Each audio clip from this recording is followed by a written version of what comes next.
പ്രിയപ്പെട്ടവരെ, ഭാഷ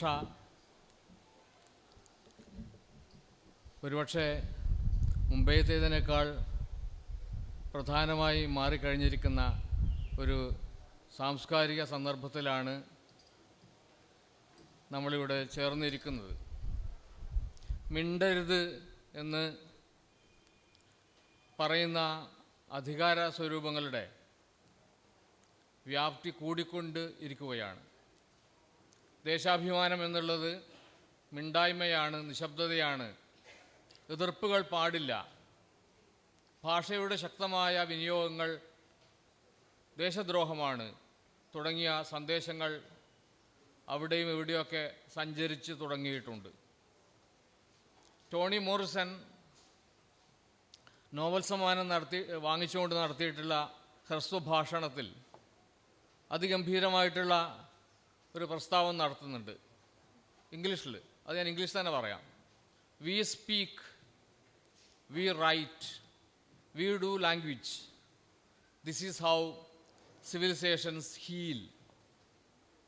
നമ്മൾ പറയുന്നു, നമ്മൾ എഴുതുന്നു, നമ്മൾ ഭാഷയിൽ പ്രവർത്തിക്കുന്നു.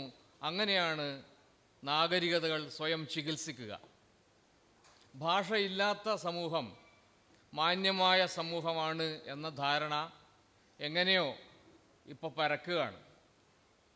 അതുകൊണ്ട് ചുരുക്കി പറഞ്ഞാൽ ഭാഷകളെക്കുറിച്ച് സംസാരിക്കുക എന്നുള്ളത് വളരെ വളരെ പ്രധാനപ്പെട്ട പ്രവർത്തനമാണ്. നമ്മൾ സാധാരണ മനസ്സിലാക്കുന്നതിനപ്പുറത്ത് ഒരു പ്രതിരോധ പ്രവർത്തനം തന്നെയാണ്. അതുകൊണ്ട് ഇതൊരു ഉണങ്ങിയ സെഷൻ ആവരുത്. നമുക്കെല്ലാവർക്കും ചേർന്ന് മികച്ച ജൈവ സ്വഭാവമുള്ള ഒരു സെഷനാക്കി ഇതിനെ മാറ്റാൻ വേണ്ടി പറ്റും. ഞാൻ വളരെ കുറച്ച് കാര്യങ്ങൾ ഇവിടെ വേണുഗോപാൽ പണിക്കർ സാറിനെ പോലെ, രാജശേഖരൻ സാറിനെ പോലെ, വാമ്പായി മാഷെ പോലെ മലയാള അധ്യാപകർ തന്നെയായ ദീർഘകാലം മലയാളം പഠിപ്പിച്ച ആൾക്കാരുണ്ട്. പ്രത്യേകിച്ച് വേണുഗോപാൽ പണിക്കർ സാറിൻ്റെ പ്രധാനപ്പെട്ട വിഷയം തന്നെ ഭാഷാശാസ്ത്രമാണ്. അപ്പോൾ അവരുടെ ഇടയിൽ പിന്നെ ആ മെത്തഡോളജി, ആ രീതിശാസ്ത്രം ഉപയോഗിച്ച് പറയേണ്ട ആളല്ല ഞാൻ. ഒരു എഴുത്തുകാരൻ എന്നുള്ള നിലയ്ക്ക് ചെറിയ പ്രാഥമികമായിട്ടുള്ള ചില കാര്യങ്ങൾ മാത്രം പറഞ്ഞിട്ട് അധ്യക്ഷൻ എന്നുള്ള നിലയ്ക്ക് ഞാൻ പിന്മാറുകയാണ് ചെയ്യുക. 4-5 മിനിറ്റ് കൊണ്ട്. ഈ ഭാഷാഭേദങ്ങൾ എന്നുള്ളതാണ് നമ്മുടെ വിഷയം. ഒരു പ്രത്യേക ദേശത്തിൻ്റെയോ സമൂഹത്തിൻ്റെയോ അല്ലെങ്കിൽ സാമൂഹിക ഗ്രൂപ്പിൻ്റെയോ ഭാഷാ രീതിയാണ് A particular group of language. അതിനാണ് ഭാഷാഭേദം എന്ന് പറയുന്നുള്ളത് എല്ലാവർക്കും അറിയാം. അങ്ങനെ ഒരു നിർവചനം നിലവിലുണ്ട്. ഭാഷ എന്നൊരു സുസ്ഥിരവും ഭദ്രവുമായ വ്യവസ്ഥ ഉണ്ട് എന്ന വിചാരത്തിൽ നിന്നാണ് ഭാഷാഭേദം എന്ന ആശയമുണ്ട്. ഒരു ശരിയായൊരു ഭാഷയുണ്ട്, പിന്നെ ഭാഷാഭേദങ്ങൾ രണ്ടാംകടിയായിട്ടുണ്ട്. അങ്ങനെ ഒരു വിചാരം എങ്ങനെയോ വന്നിട്ടുണ്ട്. യഥാർത്ഥമായ ഭാഷ കുറച്ചൊക്കെ തെറ്റിച്ചിട്ട് അല്ലെങ്കിൽ വ്യത്യാസപ്പെടുത്തിയിട്ട് ചില സ്ഥലങ്ങളിൽ സമൂഹങ്ങളിൽ സംസാരിക്കുന്നുണ്ട്, എഴുതുന്നുണ്ട് എന്നുള്ള ആശയത്തിൽ നിന്നാണ് പലപ്പോഴും ഈ ഡയലക്റ്റ് എന്നുള്ള ആശയം, ഭാഷാഭേദം എന്നുള്ള ആശയം വരുന്നത്. അതൊരു പൊതുബോധമാണ്. പക്ഷേ അതിനെതിരായിട്ട് ആലോചിക്കാവുന്നതാണ് ചില കാര്യങ്ങൾ. ഈ ഭാഷ എന്ന് പറയുന്നത് ഒരു വളരെ സൂക്ഷ്മമായ മാറാത്ത ഒന്നാണോ? അല്ല, നമ്മുടെ അച്ചടി ഭാഷ എന്ന് സാധാരണക്ക് പറയുന്ന പോലെ തെറ്റില്ലാത്ത മലയാളം. മാധവിക്കുട്ടി ഡോക്ടർ പി രവീന്ദ്രനുമായി നടത്തിയിട്ടുള്ള ഇൻ്റർവ്യൂവിൽ പറയുന്നുണ്ട്, ഞാൻ ക്ഷമിക്കണം, ഞാൻ പേര് പറയാൻ ആഗ്രഹമുണ്ട്, കേരളത്തിലെ വളരെ പ്രസിദ്ധനായിട്ടുള്ള ഒരു ശുദ്ധ ഭാഷാവാദക്കാരൻ, പേര് പറയില്ല തൽക്കാലം, അക്കാദമി ആയതുകൊണ്ട് പേര് പറയുന്നില്ല, അത് ഇപ്പോഴില്ല. അദ്ദേഹത്തിൻ്റെ പേര് പറഞ്ഞുകൊണ്ട് പറയുന്നുണ്ട്, പിന്നെ had I spoken in the language prescribed by professor, അദ്ദേഹത്തിൻ്റെ പേര്, I would never have become Madhavikutty. അദ്ദേഹം നിർദ്ദേശിക്കുന്ന മട്ടിൽ ഞാൻ മലയാളം എഴുതിയിരുന്നെങ്കിൽ ഒരിക്കലും മാധവിക്കുട്ടി ആകാൻ പറ്റുമായിരുന്നില്ല എന്നല്ല. അപ്പോൾ ശുദ്ധമായ ഭാഷ എന്നുള്ളത് ശുദ്ധമായ സമൂഹത്തിലേ ഉണ്ടാവും. ശുദ്ധമായ സമൂഹം ഇല്ല, ഉണ്ടാവാനും പാടില്ല. പല കലർപ്പുകളുടെ ഒരു സ്ഥാനത്തെയാണ് സമൂഹം എന്നുള്ളത്. എല്ലാ കാര്യങ്ങളും കലർപ്പാണല്ലോ. ലോകത്തിൻ്റെ യാഥാർത്ഥ്യം ശുദ്ധിയല്ല. ശുദ്ധി എന്നുള്ളത് ഒരു വിചിത്രമായ എന്തോ രോഗത്തെ ബോധത്തിൽ നിന്നുണ്ടാകുന്ന ആശയമാണ്. ഒന്നും ശുദ്ധമല്ല. ലോകത്തിൻ്റെ ഭംഗി എന്ന് പറയുന്നത് വൈവിധ്യമാണ്, പലമയാണ്. അതുകൊണ്ട് ശുദ്ധമായൊരു ഭാഷയുണ്ട്, നാവ് പഠിച്ചൊരു ഭാഷയുണ്ട്. ആ രീതിയിൽ മാത്രം സംസാരിക്കണം. മറ്റ് ഭാഷകളൊക്കെ ഭാഷാഭേദങ്ങളാണ്, തെറ്റുകളാണ് എന്നുള്ള വിചാരം ഒരു ജനാധിപത്യ സമൂഹത്തിന് ചേരുന്ന ഒരു ഭാഷാ രീതിയേ അല്ല എന്ന് നമുക്ക് പാണ്ഡിത്യത്തിൻ്റെ ഒന്നും ഊന്നുവടി ഇല്ലാതെ സാധാരണ നിരീക്ഷിച്ചാൽ മനസ്സിലാവുന്നു. എല്ലാവർക്കും സംസാരിക്കാനും അവരുടെ ഭാഷ പറയാനുള്ള അവകാശമുണ്ട്. എല്ലാ ഭാഷയും നല്ല ഭാഷയാണ്, എല്ലാ ഭാഷയും മനുഷ്യൻ്റെ ഭാഷയാണ്, ശരിയായ ഭാഷയാണ്. ചില ആളുകൾ മാത്രം ഈ ഭാഷ തെറ്റാണെന്നതിൽ മാർക്കിടുന്നതിൽ വലിയ കാര്യമൊന്നുമില്ല എന്നൊരു വിചാരം വാസ്തവത്തിൽ നിലനിൽക്കുന്ന അതായിട്ട് പറയാം. ഇപ്പോൾ കുന്നുമ്പെന്നുണ്ടൊരു ചൂട്ട് കാണുന്നു എന്നുള്ള പ്രസിദ്ധമായിട്ടുള്ള ഈ വടകര ഭാഗത്തുള്ള നാടൻ പാട്ട്, കുന്നിൻ്റെ മുകളിൽ നിന്ന് ഒരു ചൂട്ട് കാണുന്നു എന്ന് പറഞ്ഞാൽ വേറെ ഒന്നാണ്. അത് ഞാൻ ഈ വരിയെ ഉദ്ധരിച്ച് മറ്റു വരികൾ ഓർമ്മ വരാത്തതുകൊണ്ടല്ല, ധ്വനിയെക്കുറിച്ച് പറയുമ്പോൾ കുട്ടികൃഷ്ണന്മാരാർ ഉദ്ധരിക്കുന്നത് ഈ വരിയാണ്. ആനന്ദവർദ്ധനൻ്റെ ധ്വനിസങ്കല്പത്തെക്കാളും അത് ഉപയോഗിച്ച് അദ്ദേഹം ഈ വടകര ഭാഗത്തുള്ള ഈ നാടൻ പാട്ട് ആണ് പറയുന്നത്. അദ്ദേഹം ആനന്ദവർദ്ധൻ ഉദ്ധരിക്കുന്ന ഒരു ഉദാഹരണത്തെക്കാളും മെച്ചമാണ് ഈ വരി എന്നും പറയുന്നുണ്ട്.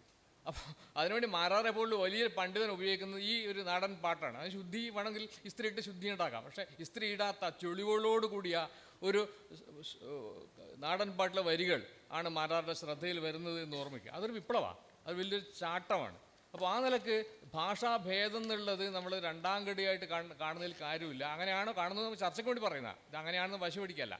ശുദ്ധമായിട്ടുള്ളൊരു ഭാഷയുണ്ട് എന്ന വിചാരത്തിന് ഇപ്പോൾ ഒരു ജനാധിപത്യ സാമൂഹിക ക്രമത്തിൽ വലിയ പ്രാധാന്യമൊന്നും ഇല്ല എന്ന് വിചാരിക്കുക. ഗുണ്ടർട്ടിൻ്റെ നിഘണ്ടു നിർമ്മാണത്തെക്കുറിച്ച് പല കഥകളും തലശ്ശേരി ഭാഗത്ത് പറയാറുണ്ട്. ഒരു കഥ, ഗുണ്ടർട്ട് നിഘണ്ടു എഴുതാൻ വേണ്ടിയിട്ട് ചന്തകളിൽ ആളുകളെ നിയോഗിച്ചു. അങ്ങനെ പണ്ഡിതന്മാരെ, ഓലശ്ശേരി ഗുരുക്കന്മാർ എന്ന് പറയുന്ന പണ്ഡിതന്മാരുടെ വീട്ടിലേക്ക് ആളുകൾ വിട്ടിട്ടുണ്ട്. അവർക്ക് വലിയ പണ്ഡിതന്മാരാണ്, മലയാളം സംസ്കൃതം അറിയുന്നവരാണ്. പാട്യം ഗോപാൽ എന്നുള്ള കമ്മ്യൂണിസ്റ്റ് നേതാവുണ്ട്, അദ്ദേഹത്തിൻ്റെ നാട് പാഠ്യം എന്നുള്ള വാക്കെന്നാണ് പാട്യം എന്നുള്ള വാക്കുണ്ടായത്. അപ്പോൾ അങ്ങനെയുള്ള വലിയ പണ്ഡിതന്മാരുടെ ഗ്രാമമാണ്.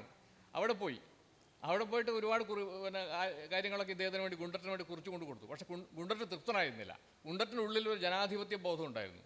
അതുകൊണ്ട് തലശ്ശേരിക്ക് ചുറ്റുവട്ടത്തുള്ള ചന്തകളിൽ ആളുകൾ നിയോഗിച്ചു, ചന്തയിൽ നിന്ന് പറയുന്ന അശ്ലീല പദങ്ങളടക്കമുള്ള വാക്കുകൾ ശേഖരിക്കാനായിട്ട്. എന്നിട്ടും ഇദ്ദേഹം തൃപ്തനായില്ല. അദ്ദേഹം ചില ആളുകൾ കള്ളു കുടിക്കാൻ പൈസ കൊടുത്തു. കള്ളു കുടിച്ചാൽ പിന്നെ ഭാഷയ്ക്കൊരു നിയന്ത്രണം ഉണ്ടാവില്ല, അശ്ലീല വാക്കുകൾ ഇങ്ങനെ തുരുതുര വരും. അത് കുറിച്ചെടുക്കാൻ ഏർപ്പാടുണ്ടാക്കി. അദ്ദേഹം അതെല്ലാം നിഘണ്ടുവിൽ ഉപയോഗിച്ചോന്നല്ല, പക്ഷേ നിഘണ്ടു നിർമ്മാണത്തെക്കുറിച്ച് ഇങ്ങനെ വളരെ ഓർഗാനിക്കായ ജൈവമായിട്ടുള്ള ഒരു സങ്കല്പം ഗുണ്ടർട്ടിനുണ്ടായിരുന്നു എന്ന കാര്യം ഒരു മിത്ത് പോലെ തലശ്ശേരി ഭാഗത്ത് ഇപ്പോഴും ആളുകൾ പറഞ്ഞ് നടക്കാറുണ്ട്. ഞാൻ കാസർഗോഡ് നിന്ന് വരുന്ന ആളാണ്. ഇതിൽ അധ്യക്ഷം വഹിക്കാനുള്ള ഒരേ ഒരു യോഗ്യത ഞാൻ കാസർഗോഡുകാരനാണ് എന്നുള്ളതാണ്. ഞങ്ങളുടെ നാട്ടിൽ 21ഓളം മാതൃഭാഷകളുണ്ട് എന്നാണ് പുതിയ കണക്ക്. കഴിഞ്ഞ ജനുവരി മാസത്തിൽ സാഹിത്യ അക്കാദമി ഏതാണ്ട് 4 ദിവസം നീണ്ടു നിൽക്കുന്ന ബഹുഭാഷാ സമ്മേളനം നടത്തിയിരുന്നു. അപ്പോൾ ഞാൻ ഇവിടെ കാസർഗോഡ് പ്രശ്നം എനിക്ക് ഈടാന്ന് തന്നെ പറയും. എനിക്ക് ഇവിടെ എന്ന് പറഞ്ഞാൽ ഒരുപക്ഷെ ബുദ്ധിമുട്ടാവും. ഈട എന്ന വാക്കിനും ഇവിടെ എന്ന വാക്കിനും അതേ പ്രാധാന്യമുണ്ട്. ഞാനൊരു ഒരു ഫണ്ടമെൻ്റലിസ്റ്റിനെ പോലെ സംസാരിക്കുകയല്ല. ഈട എന്ന വാക്ക് മലയാളം ആണ്, ഇവിടെ എന്ന വാക്ക് മലയാളമാണ്. രണ്ട് വാക്കിനും മലയാളമായി നിലനിൽക്കാനുള്ള, മലയാളത്തിൻ്റെ ഏത് വേദിയിലും പ്രക്ഷേപിക്കപ്പെടാനുള്ള അന്തസ്സുണ്ട്, അങ്ങനെ വിചാരമുണ്ട്. അല്ലാതെ ഇവിടെ എന്നുള്ളത് ശരിയായ മലയാളവും മറ്റേ ഭാഷാ ഭേദമാണെന്ന് പറയുന്നത് വാസ്തവത്തിൽ ഞങ്ങളുടെ കഴുത്തിനി പിടിക്കുന്നതിന് തുല്യമാണ്. ഈട എന്ന് പറയാൻ അവകാശമുണ്ട്. നമ്മുടെ ജീവശ്വാസം കൊണ്ട് ഞങ്ങൾ ഈട തന്നെ പറയും. അത് കേൾക്കുക. അപ്പം ഈ വാക്ക് അറിയാത്തവരുടെ പദശേഷി വർദ്ധിക്കുക ചെയ്യുക. ഇവിടെ എന്ന വാക്ക് മാത്രമല്ല, ഇങ്ങനൊരു വാക്ക് കൂടി ഉണ്ട് എന്ന് വരുമ്പോൾ പദശേഷി വർദ്ധിക്കുകയാണ്. അവർ ചെറുതാവുന്ന പോലെ ഇല്ല, അവർ കൂടുതൽ വലിയ മലയാളികളായി മാറുകയാണ് ചെയ്യുന്നത്. ഇങ്ങനെയൊക്കെയാണ്. ഞാൻ ഒട്ടും ഈ വിഷയത്തിൽ പണ്ഡിതനല്ല, ഒരു ചെറിയ എഴുത്തുകാരൻ മാത്രമാണ്. അപ്പോൾ ജനാധിപത്യപരമായ ഒരു സന്ദർഭത്തിൽ നമുക്ക് ഇങ്ങനെ വേറൊരു കാര്യം പറയാം. ഈ കുട്ടികളുടെ എന്തോ ഒരു പ്രോഗ്രാം ടി വിയിലുണ്ടായിരുന്നു. അപ്പോൾ അതിന് ജഡ്ജായിട്ടാണ്, അദ്ദേഹം മരിച്ചു പോയതുകൊണ്ട് അദ്ദേഹത്തിൻ്റെ പേര് പറയുന്നില്ല, ജീവനുള്ളവരുടെ പേര് പറയാം. ആ ജഡ്ജായിട്ട് ഒരാൾ കോട്ടയം ഭാഗത്ത് നിന്ന് ചില കുട്ടികളെ വല്ലാതെ പരിഹസിക്കുകയുണ്ടായി. ഭാര്യ, ഭർത്താവ്, ഭരണം എന്നൊക്കെ പറഞ്ഞതിൻ്റെ പേരിൽ.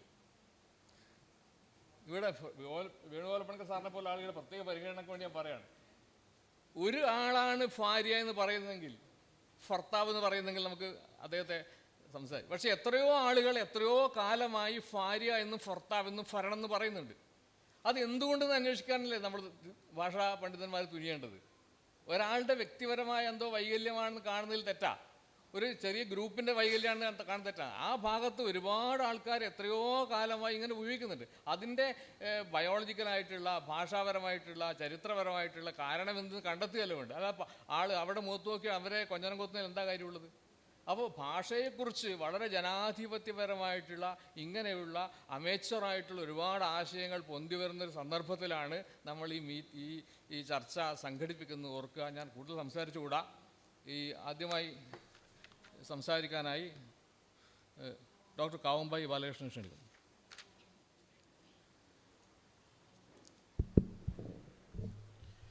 ബഹുമാന്യരെ, പ്രിയമുള്ളവരെ, അധ്യക്ഷൻ വളരെ കുറച്ച് സമയമേ എടുത്തിട്ടുള്ളൂ. അതുകൊണ്ട് എനിക്കും അധികം നീട്ടാനുള്ള യാതൊരു അവകാശമില്ല എന്ന് ഞാൻ വിശ്വസിക്കുകയാണ്. മാഷോട് സൂചിപ്പിച്ചതുപോലെ ഇന്നത്തെ ഈ ചർച്ച, ഈ ഭാഷയെക്കുറിച്ചുള്ള ചർച്ച, എനിക്ക് തോന്നുന്നു ഈ സാഹിത്യോത്സവത്തിലെ ഏറ്റവും പ്രധാനപ്പെട്ട ഒരു ചർച്ചയായി മാറേണ്ടതാണ്. ഇന്ന് ഭാഷയും ഒരു വിവാദ വിഷയമായി മാറിക്കൊണ്ടിരിക്കുന്ന കാലത്താണ്. ഭാഷയെക്കുറിച്ചുള്ള നമ്മുടെ പല ചർച്ചകളിലും ഭാഷ പിന്നെ ആശയവിനിമയ ഉപാധിയാണ് എന്നുള്ള നിലക്കും ഭാഷ സംസ്കാരത്തിൻ്റെ സഞ്ചിത രൂപമാണ് എന്നുള്ള നിലക്കൊക്കെ ചർച്ച ചെയ്യാറുണ്ട്. പക്ഷെ അതിനേക്കാളൊക്കെ പ്രധാനപ്പെട്ട ഒരു കാര്യം ഭാഷ അധികാരത്തിൻ്റെ രൂപം കൂടിയാണ് എന്നുള്ളതാണ്. ഇത് ഏറ്റവും കൂടുതൽ മനസ്സിലാക്കിയ നമ്മുടെ രാഷ്ട്രീയ നേതാക്കന്മാരിൽ ഒരാൾ, ഞാൻ ഒരാളെന്ന് പറഞ്ഞു ഉണ്ടാവും, ഗാന്ധിജിയായിരുന്നു. അതുകൊണ്ടാണ് ഗാന്ധിജി തൻ്റെ ദേശീയ സ്വാതന്ത്ര്യ പോരാട്ടത്തിൻ്റെ പ്രധാനപ്പെട്ട ഇനങ്ങളിലൊന്നായിട്ട് ഹിന്ദിയെ മാറ്റിയത്, ഹിന്ദി പ്രചാരണത്തെ മാറ്റിയത്. നിങ്ങൾക്ക് ഒരു വൈദേശിക ഭരണത്തെ എതിർക്കണമെങ്കിൽ ആ ഭരണത്തിൻ്റെ ബാഹ്യമായ രൂപങ്ങളെ മാത്രം എതിർത്താൽ പോരാ, അവരുടെ സംസ്കാരത്തെയും അവരുടെ ഭാഷയെയും എതിർക്കേണ്ടതുണ്ട് എന്ന് തിരിച്ചറിഞ്ഞ ഒരാളാണ് ഗാന്ധി. അതുകൊണ്ട് തന്നെ വളരെ പ്രധാനപ്പെട്ട ഒരു ഇനമായിട്ട് ഹരിജനോദ്ധാരണം അല്ലെങ്കിൽ മദ്യവർജനം പോലെ തന്നെ ഹിന്ദി പ്രചാരണത്തെയും കണ്ട ആളാണ് ഗാന്ധി. ഗാന്ധിയുടെ ഹിന്ദിയാണെങ്കിൽ നമ്മുടെ ഹിന്ദി, കൃഷ്ണനാരായണ മാഷോട് ഇരിക്കുന്നതിന് ക്ഷമിക്കണം, നമ്മുടെ ഹിന്ദി നമ്മുടെ ക്ലാസ്സുകളിൽ പഠിച്ച് ബിരുദം സമ്പാദിച്ചവർക്കൊക്കെ തന്നെ ഇപ്പം വടക്കേന്ത്യയിൽ പോയാൽ ആ ഹിന്ദി വെച്ചിട്ട് ജീവിക്കാൻ പറ്റുമെന്ന് ആരും പറയാറില്ല. അത് മറ്റൊരു ഹിന്ദിയാണ്.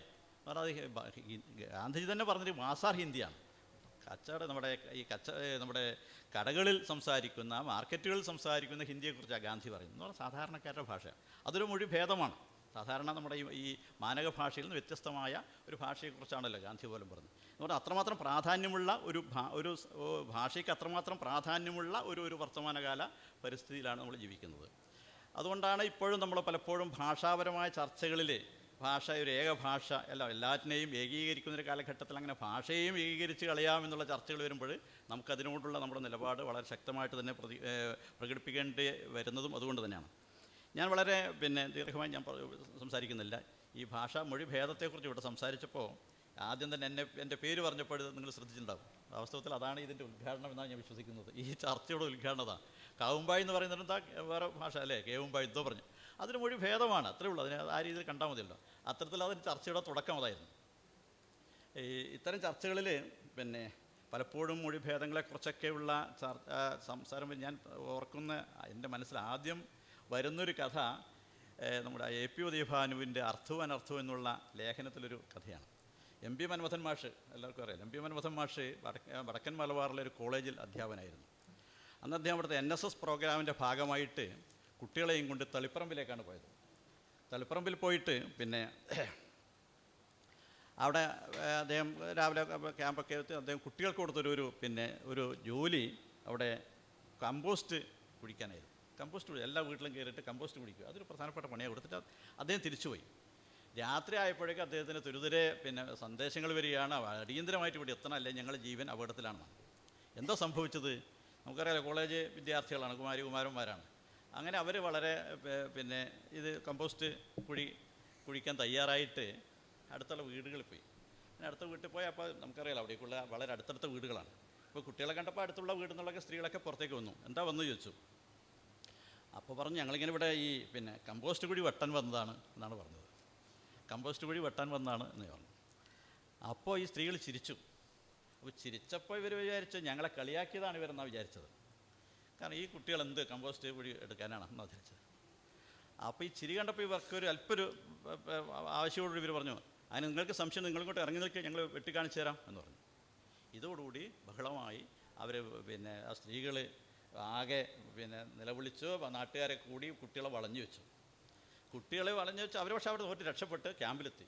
ക്യാമ്പിലേക്ക് നാട്ടുകാർ അവിടെ പോയി അവരെ അവിടെ ക്യാമ്പിൽ വളഞ്ഞു വെച്ച് കുട്ടികളെ വിടണമെങ്കിൽ ഇതിൻ്റെ ഉത്തരവാദപ്പെട്ടവർ വരണം എന്നുള്ള രീതിയിലേക്ക് വരുന്നു. അങ്ങനെയാണ് മൻമഥൻ മാഷ് വരുന്നത്. അപ്പോഴാണ് അവിടെ എത്തിയപ്പോഴാണ് ഈ വെട്ടുക എന്നുള്ള വാക്കിന് വടക്കേ മലബാറിൽ വളരെ അങ്ങേയറ്റത്തെ ഒരു അശ്ലീല അർത്ഥമാണുള്ളത് എന്നുള്ളത്. അത് തെക്കൻ കേരളത്തിലെത്തിയ കുഴപ്പമില്ല, പക്ഷേ വടക്കൻ കേരളത്തിൽ വലിയൊരു അശ്ലീല വാക്കാണത് എന്ന് തിരിച്ചറിഞ്ഞപ്പോഴാണ്. അങ്ങനെ കുറേയേറെ ഉദാഹരണങ്ങൾ അദ്ദേഹം സൂചിപ്പിക്കുന്നുണ്ട്. ഒരിക്കൽ അദ്ദേഹം മാതൃഭൂമിയിൽ ഇരിക്കുമ്പോൾ അദ്ദേഹത്തിന് തിരുവനന്തപുരത്തെ പത്ര ഏജൻറ്റിൻ്റെ ഒരു കത്ത് വരികയാണ്. ഇങ്ങനെയാണെങ്കിൽ ഞങ്ങൾക്ക് ഇനി പത്രമായിട്ട് മുന്നോട്ട് പോകാൻ പറ്റില്ല, പത്രവിതരണക്കാരന് തല്ല് കിട്ടും എന്നാണ്. അപ്പോൾ അന്നത്തെ ഒരു പ്രധാനപ്പെട്ട പത്രങ്ങളൊരു പ്രധാനപ്പെട്ട ഇനം ഈ കമ്പോള നിലവാരം. അപ്പോൾ കമ്പോള നിലവാരത്തിൽ കിഴങ്ങുണ്ട്, കപ്പക്കിഴങ്ങ്, പൂള, കപ്പ, അതിൻ്റെയൊക്കെ പേര് എഴുതുള്ളൂ. അതിന് ഇത്രയാണ്. ഇത് അവിടെ എത്തുമ്പോൾ വലിയ അശ്ലീല വാക്ക് തെക്കൻ കേരളത്തിൽ. അങ്ങനെയുള്ള വാക്ക് എന്നാൽ ഈ പത്രം പ്രചരിപ്പിക്കാൻ പറ്റില്ല എന്ന് മാത്രമല്ല, ഞങ്ങൾ തല്ലുകൊള്ളും എന്നാണ് പറഞ്ഞത്. അതുകൊണ്ട് അത് പേരെ ഒഴിവാക്കി ആ കമ്പോള നിലവാരം തന്നെ ഒഴിവാക്കിയെന്നും പറഞ്ഞാണ് ഉദയഭാനു എഴുതുന്നത്.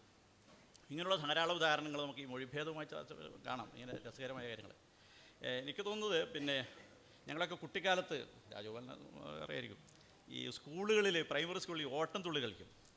ഓട്ടംതുള്ളി കലാകാരന്മാർ അവിടെ വന്ന് അധ്യാപകരൊക്കെ ഉണ്ട്, മാസ്റ്ററൊക്കെ ഉണ്ട്, ഒരു അനുവാദം വാങ്ങിയിട്ടില്ല. അപ്പോൾ കുട്ടികളിൽ നിന്ന് ഫീസ് എടുത്തതാണ്. അതിൻ്റെ ഇടയിൽ ഒരു കഥാപാത്രം കടന്നു വരും. ഓട്ടംതുള്ളിനേക്കാൾ പ്രധാനം കുട്ടികളെ കാത്തിരിക്കുന്ന അദ്ദേഹത്തെയാണ്. ഈ പൊയ്മുഖങ്ങളൊക്കെ അണിഞ്ഞിട്ട് വന്ന് കുറേയേറെ വീറുതികളെ കാണിക്കും. അപ്പോൾ കുട്ടികൾക്ക് കണ്ട് രസിക്കും. മരമീടൻ എന്നാണ് വിളിക്കാറുണ്ടായിരുന്നത്, മരമീടൻ എന്നാണ്. അപ്പോൾ ഞങ്ങളൊക്കെ ഈ മരമീടൻ്റെ വരവ് കാത്താണ് ഇരിക്കുന്നത്. എന്ത് ഈ മരമീടൻ എന്നുള്ള, എന്താ ഈ മീടൻ എന്നുള്ളതാണ് അർത്ഥം. മീടൻ എന്ന് പറയുന്നത് മീട് എന്നുള്ള വാക്കാണ്. എന്താ മീട്? മുഖമാണ് മീട്. ഇത് കുരങ്ങ് മീട എന്ന് ഞാൻ പിന്നീടാണ് അറിഞ്ഞത്. കുരങ്ങ് മീട എന്ന് കൃഷ്ണഗാഥയിൽ ചെറുശ്ശേരി ഉപയോഗിച്ചിട്ടുണ്ട്, കുരങ്ങ് മീട. അപ്പോൾ മീട് ഇപ്പോൾ എത്ര പേർക്ക് അറിയാം? എവിടെയുള്ള കേരളത്തിലുള്ളവർക്ക് മീട് എന്ന് പറഞ്ഞാൽ മുഖമാണെന്ന് എത്ര പേർക്ക് അറിയാമെന്നുള്ളതാണ്. ഇങ്ങനെയുള്ള ഒട്ടേറെ രസകരമായ കാര്യങ്ങൾ നമുക്ക് കാണാൻ കഴിയും എന്നുള്ളതാണ്. ഞാൻ എൻ്റെ ചെറുപ്പത്തിൽ ഞങ്ങളൊരു കയ്യെഴുത്ത് മാസിക നടത്തി.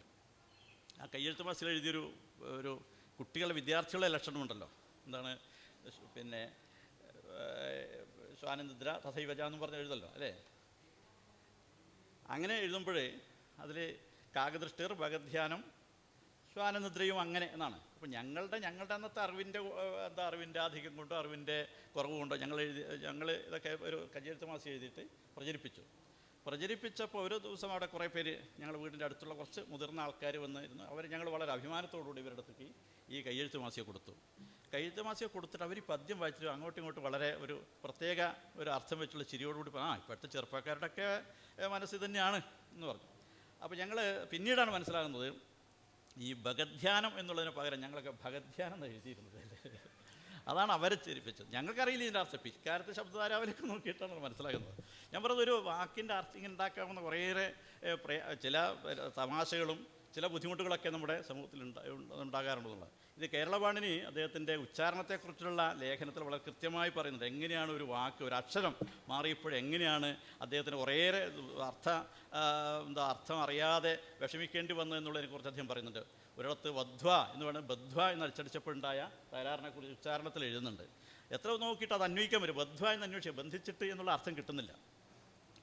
ഒരു ദിവസമാണ് പെട്ടെന്ന് അദ്ദേഹത്തിൻ്റെ ഒരു ബോധം, ഇത് എവിടെ അച്ചടിച്ച് നോക്കി. അപ്പോഴാണ് ബംഗാളാണ് അടിച്ചത്, അവിടെ വകാരത്തിന് പകരം ബകാരമാണ് ഉച്ചരിക്കുക എന്ന് മനസ്സിലാക്കിക്കൊണ്ട് അദ്ദേഹം അങ്ങനെയാണ് പിന്നീട് വധ്വ എന്നായപ്പോൾ അപ്പോൾ അർത്ഥം വളരെ പെട്ടെന്ന് പിടികിട്ടുന്നത്. ഞാൻ പറഞ്ഞൊരു അക്ഷരം മാറുമ്പോൾ, ഒരു വാക്ക് മാറുമ്പോൾ അത്രമാത്രം ആശയക്കുഴപ്പങ്ങൾ ഉണ്ടാകുന്നു എന്നുള്ള സൂചന. അപ്പോൾ പക്ഷേ അത് നമ്മുടെ മൊഴിഭേദങ്ങൾക്ക് ഇതൊന്നും ബാധകമാകേണ്ടതില്ല എന്നുള്ളത് ഇവിടെ മാഷ് സൂചിപ്പിച്ചു കഴിഞ്ഞു. മൊഴിഭേദം എന്ന് പറയുന്നത് നമുക്ക് അംഗീകരിക്കേണ്ട, ഇത് മാത്രമാണ് ശരി എന്ന് പറയുന്നത് ഒരിക്കലും ഭാഷയെ സംബന്ധിച്ച് ശരിയാവില്ല എന്നുള്ളത്. ഇന്ന് അത്തരത്തിലുള്ള ചർച്ചകൾ വരെ നടക്കുന്നുണ്ട്. ഇപ്പോൾ ഏറ്റവും കൂടുതൽ ചർച്ച നടന്നുണ്ടെങ്കിൽ നമ്മുടെ അക്ഷരമാല സ്കൂളുകൾ പാഠപുസ്തകങ്ങളിൽ നിന്ന് ഒഴിവാക്കിയതിനെക്കുറിച്ചാണ് ചർച്ച. എപ്പോഴും അക്ഷരമാല പലരും ധരിച്ചു വെച്ചിട്ട് കഴിഞ്ഞ 5-6 കൊല്ലത്തിനുള്ളിൽ ഉണ്ടായതല്ല.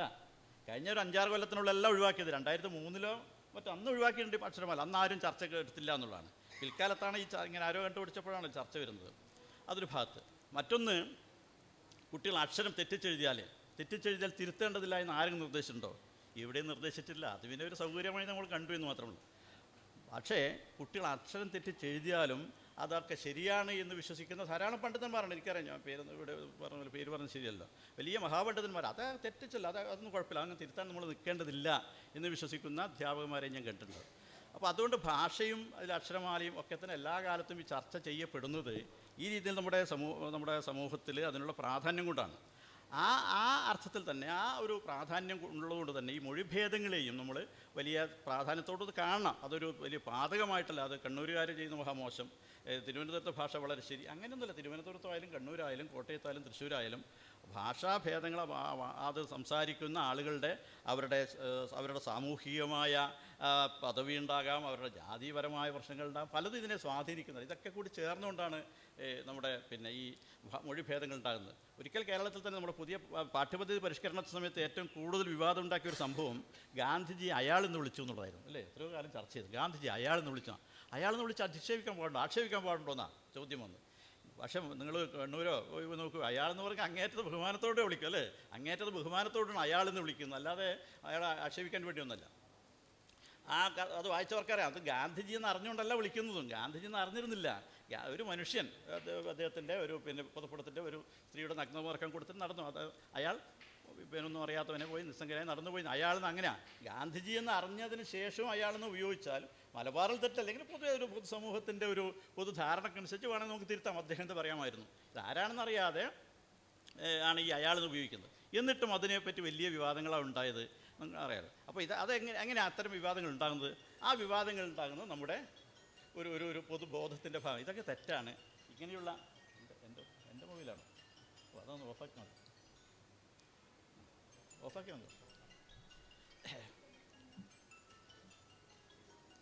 ഇത് നമ്മുടെ ഒരു പൊതുബോധത്തിൻ്റെ ഭാഗം. ഇതൊക്കെ പിന്നെ ഈ ഇങ്ങനെ പറയുന്നതൊക്കെ ശരിയല്ല. നമ്മൾ പറയുന്ന ചില ഭാഷകൾ ഇങ്ങനെ നേരത്തെ അങ്ങനെ അലക്കി ഇസ്തിരിയിട്ട വാക്കുകൾ മാത്രമാണ് ശരി എന്നുള്ള ബോധമുണ്ട്.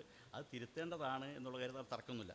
പക്ഷേ ഈ മൊഴിഭേദങ്ങൾ നമ്മുടെ വാക്കുകളിൽ നിന്ന് നമ്മുടെ ഭാഷയിൽ നിന്ന്, നമ്മുടെ സംസ്കാരത്തിൽ, നമ്മുടെ വ്യവഹാരങ്ങളിൽ നിന്ന് പതുക്കെ ഇല്ലാതായിക്കൊണ്ടിരിക്കുകയാണ് എന്നുള്ള ഒരു തിരിച്ചറിവും കൂടി നമുക്ക് ഉണ്ടാകണം. ഇപ്പോൾ പിന്നെ കൃഷ്ണനാര് മാഷ എല്ലാവരും വിളിക്കും. നിങ്ങൾ കേട്ടിട്ടുണ്ടോ? എത്ര പേര് വിളിക്കുന്നത് അറിയില്ല. ഇവിടെ ഇരിക്കുന്നവർ മാഷ വിളിക്കുന്നത് അറിയാം. പലരും മാഷ അടുത്ത സുഹൃത്തുക്കൾ കിട്ടട്ടെന്നാണ് വിളിക്കുക, അല്ലേ?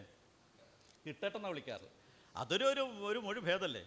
കൃഷ്ണനായർ മാഷെന്നൊക്കെ നമ്മൾ വളരെ ഭദ്രമായി വളരെ ഇസ്ത്രീയിട്ട വാക്കുകൾ ഉപയോഗിക്കുമ്പോൾ ഇവിടെ ഷീബാമിയറൊക്കെ എപ്പോഴും കിട്ടട്ടെന്ന് വിളിക്കാറുണ്ട്. ഈ കിട്ടട്ടെന്നുള്ളത് കൃഷ്ണൻ എന്നുള്ളതിൻ്റെ ഒരു മൊഴി ഭേദമാണ്. വിമോചന സമരക്കാലത്ത് കേരളത്തിൽ ഉയർന്നു കേട്ട പ്രധാനപ്പെട്ട ഒരു മുദ്രാവാക്യം എന്തായിരുന്നു? പൊട്ടൻ കിട്ടാ സൂക്ഷിച്ചോന്നാ. പൊട്ടൻ കിട്ട ആരായിരുന്നു അറിയോ? വി.ആർ. കൃഷ്ണയ്യരെക്കുറിച്ചാണ് പറയുന്നത്. പൊട്ടൻ കിട്ടാ സൂക്ഷിച്ചോ, പട്ടന് കിട്ടാ സൂക്ഷിച്ചോന്നാ കൃഷ്ണയ്യരെക്കുറിച്ചാണ് പറഞ്ഞുകൊണ്ടിരുന്നത്. അപ്പോൾ ഇങ്ങനെ നമ്മുടെ പേരുകളുടെ കാര്യത്തിലായാലും അല്ലേ, നമ്മുടെ ഉപയോഗിക്കുന്ന വാക്കുകളുടെ കാര്യത്തിലും ഇങ്ങനെ കുറേയേറെ മാറ്റങ്ങൾ നമുക്ക് കാണാൻ കഴിയും എന്നുള്ളതാണ് പ്രധാനപ്പെട്ട കാര്യം. പ്രത്യേകിച്ച് നമുക്കറിയാം 6 മലയാളിക്ക് 100 ഭാഷ എന്നൊക്കെ നമ്മൾ പറയാറുണ്ട്. പ്രതിപാത്രം ഭാഷണഭേദം എന്നുള്ളത് നമ്മുടെ മലയാളത്തിലെ ഏറ്റവും പ്രസിദ്ധമായൊരു നിരൂപണ ഗ്രന്ഥത്തിൻ്റെ പേരാണ്. ഇതൊക്കെ സൂചിപ്പിക്കുന്ന തരത്തിൽ അങ്ങനെ അത്തരത്തിലുള്ള പ്രയോഗങ്ങളൊക്കെ നമ്മൾ അംഗീകരിക്കുന്നു എന്നുള്ളത് തന്നെയാണ്. പക്ഷെ എനിക്കുള്ള ഒരു ചെറിയൊരു ഇവിടെ ചർച്ചയ്ക്ക് വേണ്ടി ഉന്നയിക്കാനുള്ളൊരു കാര്യം, ഇത്തരത്തിൽ വളരെ പ്രാദേശികമായ വാക്കുകൾ, പ്രയോഗങ്ങൾ നമ്മുടെ സാഹിത്യത്തിൽ, നമ്മുടെ കലയിൽ പ്രയോഗിക്കുമ്പോൾ അതിൻ്റെ ആസ്വാദനത്തെ അതെങ്ങനെ ബാധിക്കും എന്നുള്ളതിനെക്കുറിച്ച് എനിക്ക് സംശയമുണ്ടെന്നുള്ളത്.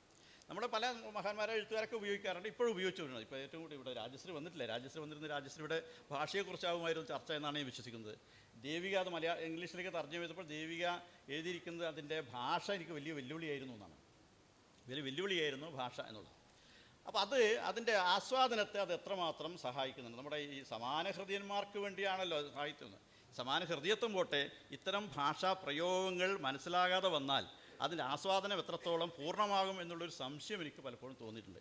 മുൻപ് കാലങ്ങൾ ചെയ്തുകൊണ്ടിരുന്നത് അത്തരത്തിൽ നമുക്ക് തീരെ മനസ്സിലാകാത്ത വാക്കുകളാണെങ്കിൽ അതിൻ്റെ അടിയിൽ മനസ്സിലാകുന്ന മാനക ഭാഷയുടെ അർത്ഥം കൊടുക്കുമായിരുന്നു, നോട്ട് എന്നുള്ളത്. ഇപ്പോൾ അതും കാണാറില്ല അധികം. അങ്ങനെ വരുമ്പോൾ എങ്ങനെയായിരിക്കും ഇതിൻ്റെ ആസ്വാദനം എന്നുള്ളതാണ് എൻ്റെ ഒരു സംശയം. അത് എങ്ങനെ പരിഹരിക്കപ്പെടണം എന്നുള്ളത് നമ്മൾ ചർച്ച ചെയ്യേണ്ടതാണെന്ന് എനിക്ക് തോന്നുന്നു.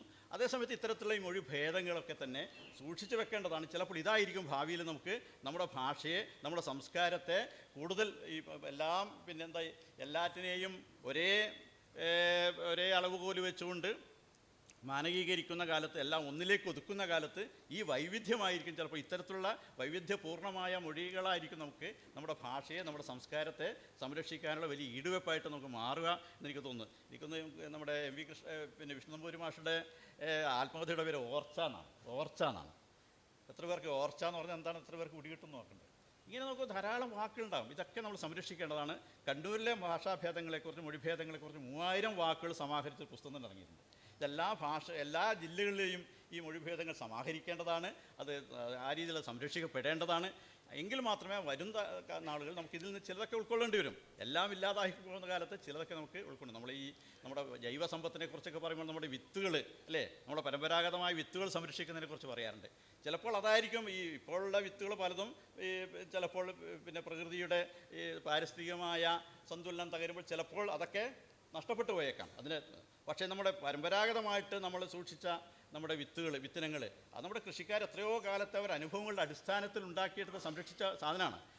അതായിരിക്കും ചിലപ്പോൾ നമ്മുടെ അത്തരത്തിലുള്ള ഒരു പ്രതിസന്ധി ഘട്ടത്തിൽ നമുക്ക് സഹായകമായി മാറുക എന്ന് പറയാറുണ്ട്. അതേപോലെ തന്നെ ജൈവസമ്പത്ത് പോലെ തന്നെ നമ്മുടെ ഭാഷയിലെ ജൈവത്വവും അല്ലെ ജൈവപരമായ അതിൻ്റെ ഈ പറയുന്ന പലവിധത്തിലുള്ള ഭേദങ്ങളും ഭാവിയിൽ നമ്മുടെ സാംസ്കാരികമായിട്ടുള്ള ഒരു പ്രതിസന്ധി ഘട്ടത്തിൽ ഭാഷാപരമായിട്ട് നമ്മൾ പ്രതിസന്ധി നേരിടുമ്പോൾ നമുക്ക് സഹായത്തിലെത്തും. അതുകൊണ്ട് അത്തരത്തിലുള്ള ശ്രമങ്ങളെ കുറച്ചുകൂടിയുള്ള ചർച്ചകളിലേക്ക് നമ്മൾ പോകണം എന്ന് കൂടി സൂചിപ്പിച്ചുകൊണ്ട് അവസാനിപ്പിക്കുകയാണ്. എല്ലാവർക്കും അഭിവാദ്യങ്ങൾ.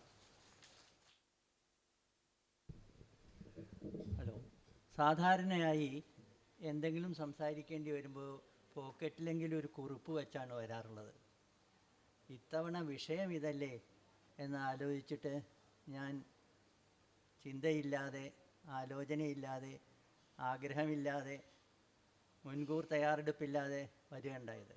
ഇവിടെ വന്നപ്പോഴാണ് പലരും പരമാതിരി ആലോചിച്ചു പോകുന്നല്ലോ, അതുകൊണ്ട് ഞാൻ എന്തു പറയും എന്ന് എനിക്ക് വിഷമം തോന്നി. അപ്പം ഞാൻ ബുദ്ധനിൽ നിന്ന് ആരംഭിക്കാം.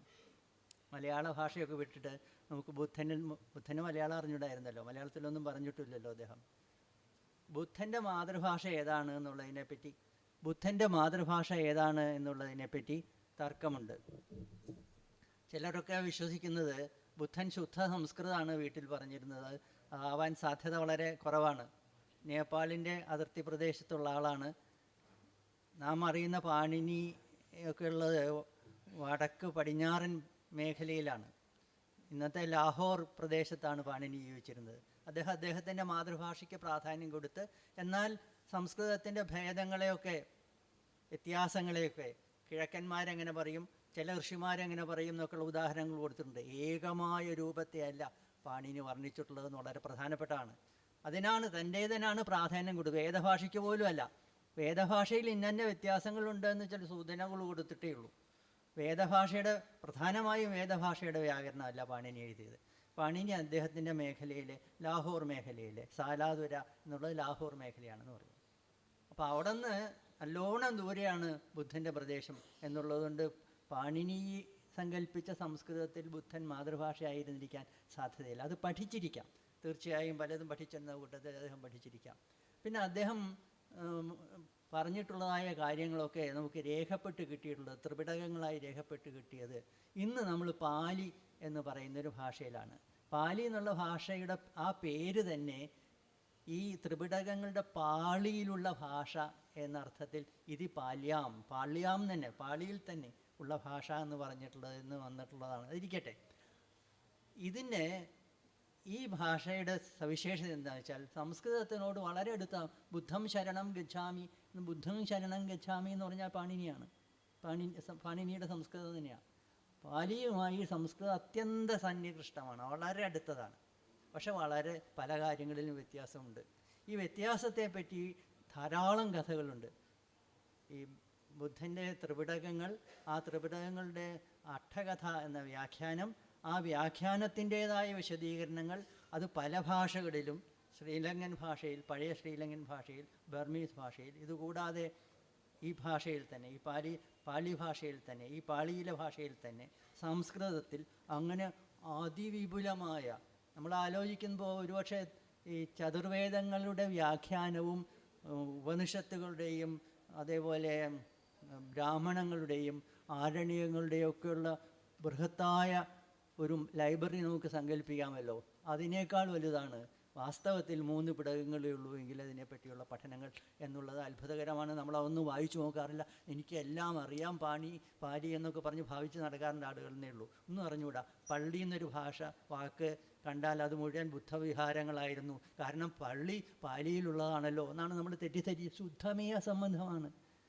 ഒരൊറ്റ പാലി ഇൻഡെക്സിലോ ഒരു പാലി നിഘണ്ടുവിലോ, പാലി സംസ്കൃത നിഘണ്ടുവിലായാലും പാലി ഹിന്ദി നിഘണ്ടുവിലായാലും പാലി ഇംഗ്ലീഷ് നിഘണ്ടുവിലായാലും ഈ കിട്ടാവുന്ന ടെക്സ്റ്റുകളുടെയൊക്കെ ഇൻഡെക്സിലായാലും പള്ളി എന്നൊരു വാക്കില്ല. ഇരിക്കട്ടെ, നമ്മുടെയൊക്കെ ഭീകരമായ തെറ്റിദ്ധാരണ. ഇരിക്കട്ടെ, പറഞ്ഞു എന്താണെന്ന് വെച്ചാൽ ഈ പാലി എന്ന ഈ ഭാഷ അവർ മറ്റ് പ്രാകൃതങ്ങളെ അപേക്ഷിച്ച്, പ്രാകൃതങ്ങൾ എന്നുള്ളത് ഈ പറഞ്ഞ മാതിരി സംസ്കൃതത്തിൻ്റെ ഭാഷാഭേദങ്ങളാണ്. അതിൻ്റെ ഒരു നിലവാര രൂപത്തെ ഒരാൾ ചിട്ടപ്പെടുത്തി, മിക്കവാറും ഒരു പാരമ്പര്യമനുസരിച്ച് അതിൻ്റെ അവസാനത്തെ ആളായിരിക്കണം പാണി എന്ന് പറഞ്ഞത്. അതിനെപ്പറ്റിയുള്ള ധാരാളം കഥകളുണ്ട്. എല്ലാറ്റിനെ പറ്റിയും കഥകളുണ്ട്. കഥകളുടെ നാടാണല്ലോ നമ്മുടേത്. കഥകളുടെ നാടാണല്ലോ ലോകം മുഴുവൻ. ലോകത്ത് മുഴുവൻ കഥകളാണുള്ളത്. ആ കഥകളിൽ പലതും അതിൻ്റെ ചാറെന്താണ്, സാരം എന്താണെന്ന് ആലോചിക്കുമ്പോഴാണ് സാരം തതോ ഗ്രാഹ്യം, അതിൻ്റെ സാരമാണ് മനസ്സിലാക്കേണ്ടത് എന്ന് മനസ്സിലാക്കുമ്പോഴാണ് നമ്മൾ പലപ്പോഴും കഥകളെ കേട്ടിട്ടുള്ളൂ, അതിൻ്റെ സാരം മനസ്സിലാക്കിയിട്ടില്ല എന്ന് വ്യക്തമാകുന്നത്. ഈ പാലിയുമായി ബന്ധപ്പെട്ട കഥ എന്താണെന്ന് വെച്ചാൽ, ബുദ്ധൻ ഒരിടത്ത് ഒരു പിടകത്തിൽ പറഞ്ഞിട്ടുണ്ട്, മനുഷ്യ ജീവിതത്തിലെല്ലാം നമ്മൾ ഉദയവും വ്യയവും ഉത്കർഷവും അവകർഷവും അനുഭവിച്ചിരിക്കുമല്ലോ എന്നൊരു പ്രസ്താവമുണ്ട്. ഉദയവ്യയം എന്നാണ് അതിൻ്റെ സംസ്കൃത രൂപം. അതിന് പാലി രൂപം ഉദയഭയം എന്നാണ്. ഉദയഭയം എന്നുള്ളതിന് വെള്ളത്തിൽ മാത്രം സഞ്ചരിക്കുന്ന കൊറ്റി എന്നും അർത്ഥമുണ്ട്, ഉദകഭകം എന്നും അർത്ഥമുണ്ട്. കഥ ഇങ്ങനെയാണ്. ഒരു പ്രദേശത്ത് ഉള്ള വിഹാരത്തിലേക്ക് കുട്ടികളെ പഠിപ്പിച്ചുകൊണ്ടിരിക്കുന്ന ത്രിപിടകങ്ങളിലൊന്നിൽ വിനയപിടകം പഠിപ്പിച്ചുകൊണ്ടിരിക്കുന്ന ഒരു ആചാര്യനുണ്ടായിരുന്നു. അയാളുടെ അതിഥിയായി സാക്ഷാൽ ആനന്ദഭിക്ഷു തന്നെ എത്തിച്ചേർന്നു. ആനന്ദഭിക്ഷു ഇദ്ദേഹം പറഞ്ഞു കൊടുക്കുന്നത് ആനന്ദഭിക്ഷു കേൾക്കാനിടയായി. ഉദകഭഗങ്ങളെ കാണാത്തവരാരുമില്ലല്ലോ എന്നാണ് അയാൾ പറയുന്നത്. ഉദയഭയം എന്നുള്ളതിന് ഉദകഭകം എന്നാണ് അർത്ഥം പറഞ്ഞു കൊടുക്കുന്നത്. നീർക്കൊറ്റികളെ കാണാത്തവരാരുമില്ലല്ലോ എന്ന് ഇദ്ദേഹം അത്ഭുതപ്പെട്ടു പോയി. ഈ സന്ദർഭത്തിൽ നീർക്കൊറ്റികളുടെ ഒരു പരാമർശത്തിന് തന്നെ പ്രസക്തിയില്ല. മാത്രമല്ല, വലിയ വലിയ കാര്യങ്ങളാണ് അവിടെ ബുദ്ധൻ പറയുന്നത്. മനുഷ്യ ജീവിതത്തിൻ്റെ ഉദയവും വ്യയവുമാണ്, നഷ്ടപ്പെടലും ഉദയവും ആണ് പറയുന്നത്.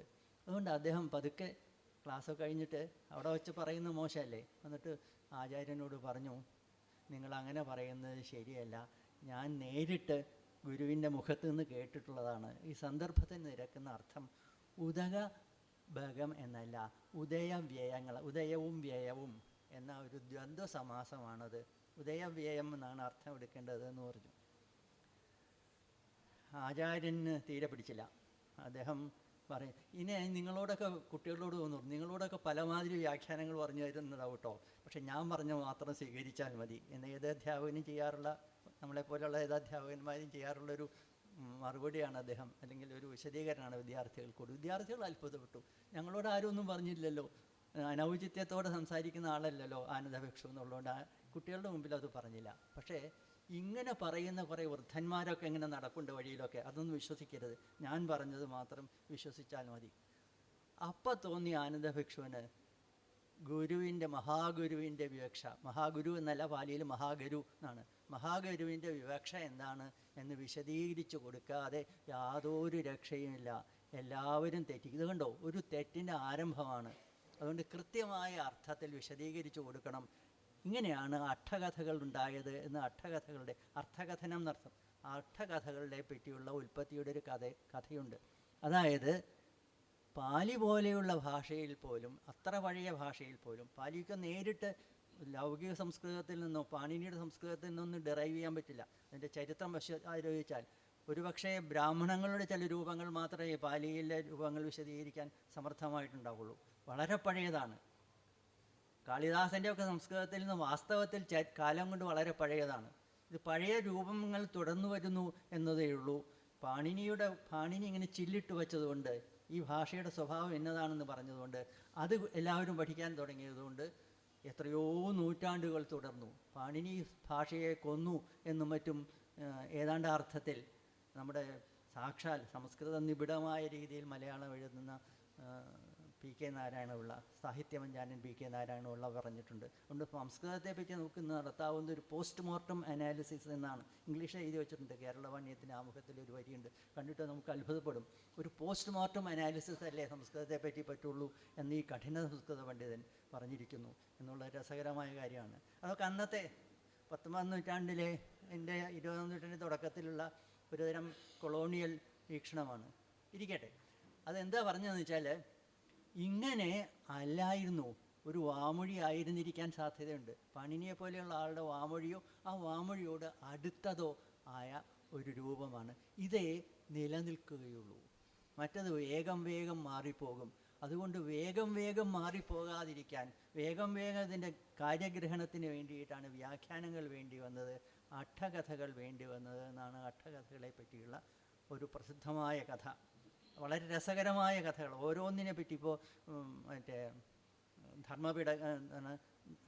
എന്താണ് അഭിധർമ്മപിടകത്തിൻ്റെയൊക്കെ ഓരോ ഭാഗത്തെ പറ്റിയിട്ടും ഓരോ ഇതിനെ പറ്റിയിട്ടും കഥകളുണ്ട്. ഓരോ സന്ദർഭത്തിൽ ഓരോ ഉപദേശം ഉണ്ടായി വരാനുള്ള കാരണം എന്താണ് എന്നുള്ളതിനെ പറ്റിയുള്ള കഥകളുമുണ്ട്. അങ്ങനെ കഥകളുടെ നിബിഡതയാണ് വ്യാഖ്യാനങ്ങളിലൊക്കെ സുഭിക്ഷമായി കാണുന്നത്. ഏറ്റവും രസകരമായ കാര്യം, വിശേഷിച്ചും ശ്രീലങ്കയിൽ നിന്ന് വരുന്ന പാലി ഇംഗ്ലീഷിലൂടെയോ അല്ലെങ്കിൽ സിംഹള ഭാഷയിലൂടെയോ പാലി പുസ്തകങ്ങളിൽ നിർബന്ധിച്ച് പറയാറുള്ളത്, നിങ്ങൾ സംസ്കൃതത്തിൽ നിന്നൊന്നും പാലിയിലേക്ക് വരരുത്, പാലിയിലേക്ക് നേരിട്ട് വരണം. പാടി നേരിട്ട് വരാവുന്നൊരു ഭാഷയാണ്. സംസ്കൃതത്തിനോട് യാതൊരു നേരിട്ട് ബന്ധവും ഉണ്ട് എന്ന് സങ്കല്പിക്കേണ്ട ആവശ്യമില്ല. നിങ്ങൾക്ക് സംസ്കൃതം അറിയേണ്ട കാര്യമേ ഇല്ല പാലി മനസ്സിലാക്കാൻ. എന്തുകൊണ്ടാണ് ഇത് പറയുന്നത് വെച്ചാൽ, ഏതാണ്ട് പിൽക്കാലത്തെ ഇൻഡോ ആര്യൻ ഭാഷകളിൽ സംസ്കൃതത്തിന് ശേഷം ഉണ്ടായത്, സംസ്കൃതം തുടരുകയാണ് ചെയ്തത്. അതിൻ്റെ വാമൊഴി ഘട്ടം നിലച്ചു പോയതിന് ശേഷവും സംസ്കൃതം തുടരുകയാണ് ഉണ്ടായത്. പാണിനിയെ പോലെയുള്ള ആളുകൾ, നിഘണ്ടുകാരന്മാരെ പറ്റിയ ആളുകൾ, സംസ്കൃതത്തിനുണ്ട് എന്ന് നമ്മൾ ഭാവിക്കുന്ന എല്ലാ മെറിറ്റും വാസ്തവത്തിൽ സംസ്കൃത ഭാഷയ്ക്ക് മാത്രമുള്ളതല്ല. ഇംഗ്ലീഷിനുണ്ട് എന്ന് നമ്മൾ മനസ്സിലാക്കുന്ന പല മെന്മകളും ഇംഗ്ലീഷിന് മാത്രമുള്ളതുകൊണ്ടല്ല. ഇംഗ്ലീഷ് ഭാഷ പഠിപ്പിക്കാനുള്ള ടെക്സ്റ്റ് ബുക്ക് എഴുതിയവരുടെ മെറിറ്റാണ്. ഇംഗ്ലീഷ് ഭാഷയിൽ നിഘണ്ടു എഴുതിയ ആളുകളുടെ മെറിറ്റാണ്. ഈ നിഘണ്ടു വ്യാകരണങ്ങൾ എന്നുള്ളത് ഭാഷയെ ബന്ധിച്ചെടുക്കുന്ന ഏർപ്പാടാണെന്ന് നമുക്ക് തോന്നുമെങ്കിലും, ഒരു നിലയ്ക്ക് അത് ശരിയാണെങ്കിലും മറ്റൊരു നിലയ്ക്ക് ഇതിനെപ്പറ്റിയുള്ള 100,000 പുസ്തകങ്ങൾ, ശുദ്ധീകരണത്തെ പറ്റിയുള്ള പുസ്തകങ്ങൾ പോലും ഈ ഭാഷയെ നിലനിർത്തുന്നതിന് സഹായിക്കും. ഇതാണ് സംഭവിച്ചത്. ഇതാണ് ഇംഗ്ലീഷിൻ്റെ കാര്യത്തിൽ സംഭവിച്ചത്. അതുകൊണ്ട് ഇംഗ്ലീഷ് ഒരു പ്ലാന്റ് ലാംഗ്വേജാണ്. സംസ്കൃതവും ഒരു നിലയ്ക്ക് പറഞ്ഞാൽ പ്ലാന്റ് ലാംഗ്വേജാണ്. പ്ലാന്റ് ലാംഗ്വേജ് ആകുമ്പോൾ അതിനൊരു നിലനിൽപ്പുണ്ട്. PLANNED ആണ് ഉദ്ദേശിച്ചത്, പ്ലാന്റ് അല്ല. മലയാളികൾ ഉച്ചരിക്കുമ്പോൾ NTയും NDയും ഒക്കെ ഒരുമാതിരിയാവുമല്ലോ. ഞാൻ ഉച്ചരിക്കുമ്പോഴും അങ്ങനെ തന്നെയാണ്. നമ്മൾ ഇംഗ്ലീഷ് ഉച്ചരിക്കുന്നത് കേട്ടാൽ കേരളത്തിന് പുറത്തുള്ളവർക്ക് പലപ്പോഴും ചിരി വരാറുണ്ട്. സിമ്പിൾ എന്ന് പറയുന്നത് നമ്മുടെ സിമ്പിൾ എന്നേ പറയാറുള്ളൂ. അതാണ് പരിഹസിക്കുന്നതിൻ്റെ ഒരു കാര്യം. മലയാളികൾക്ക് എല്ലാ ഭാഷകളും വഴങ്ങുന്നതാണ്, നമുക്കെല്ലാം അറിയാം എന്ന് നമ്മൾ തെറ്റിദ്ധരിക്കുകയാണ്.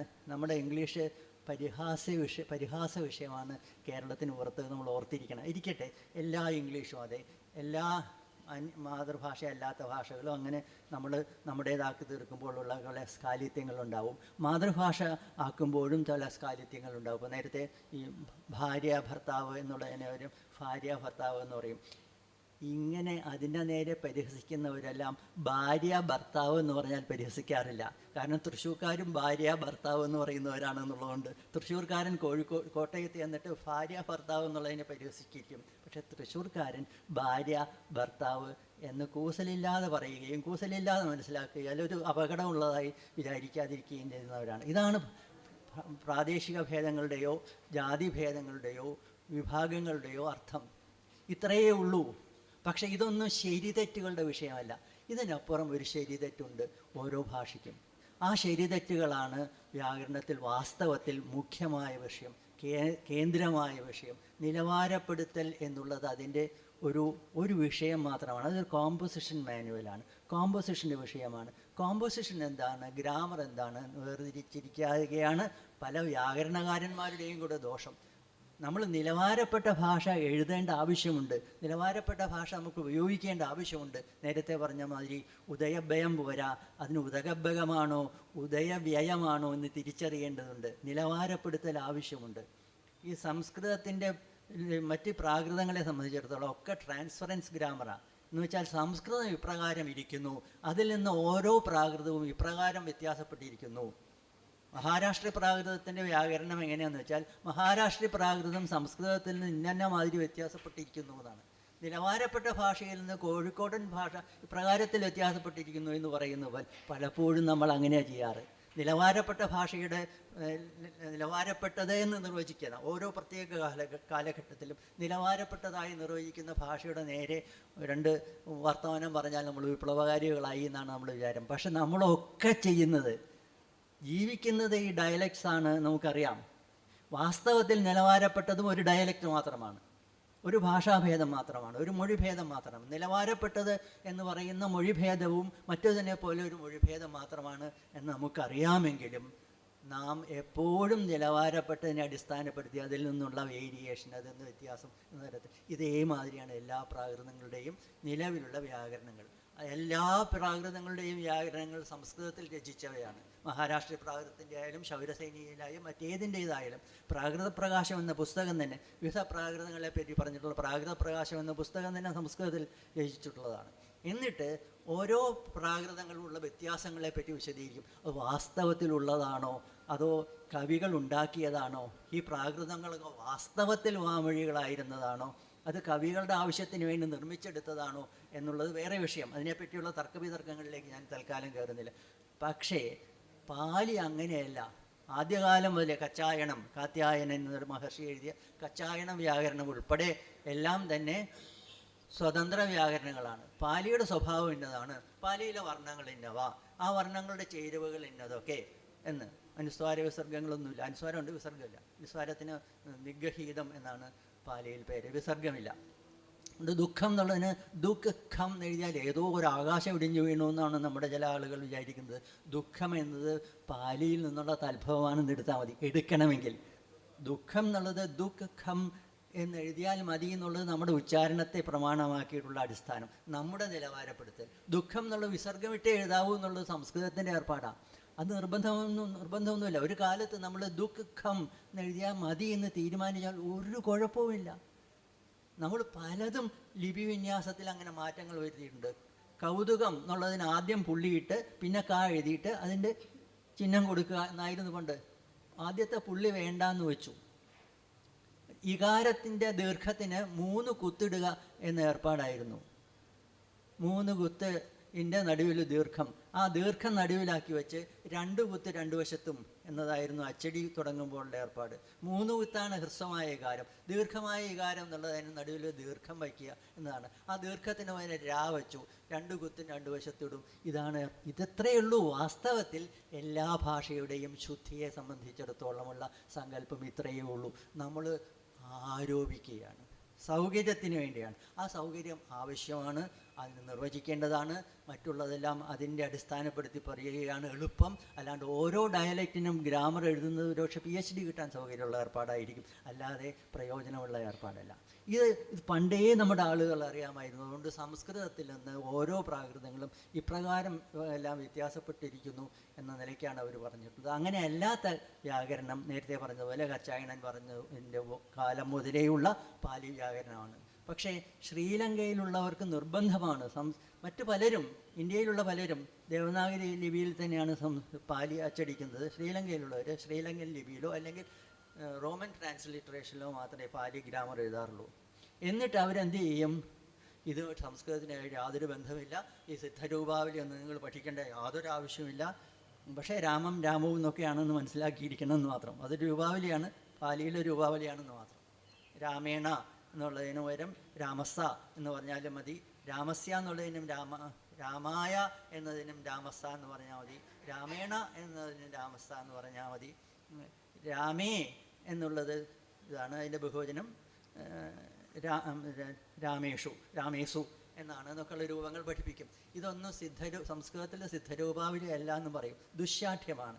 ദുശാഠ്യം ബ്രാഹ്മണർക്ക് മാത്രമല്ല ബൗദ്ധ സന്യാസിമാർക്കും ഉണ്ടാകാമല്ലോ. അതിൻ്റെ തെളിവാണ് ശ്രീലങ്കയിൽ നിന്നൊക്കെ വരുന്ന പാലി വ്യാകരണങ്ങൾ.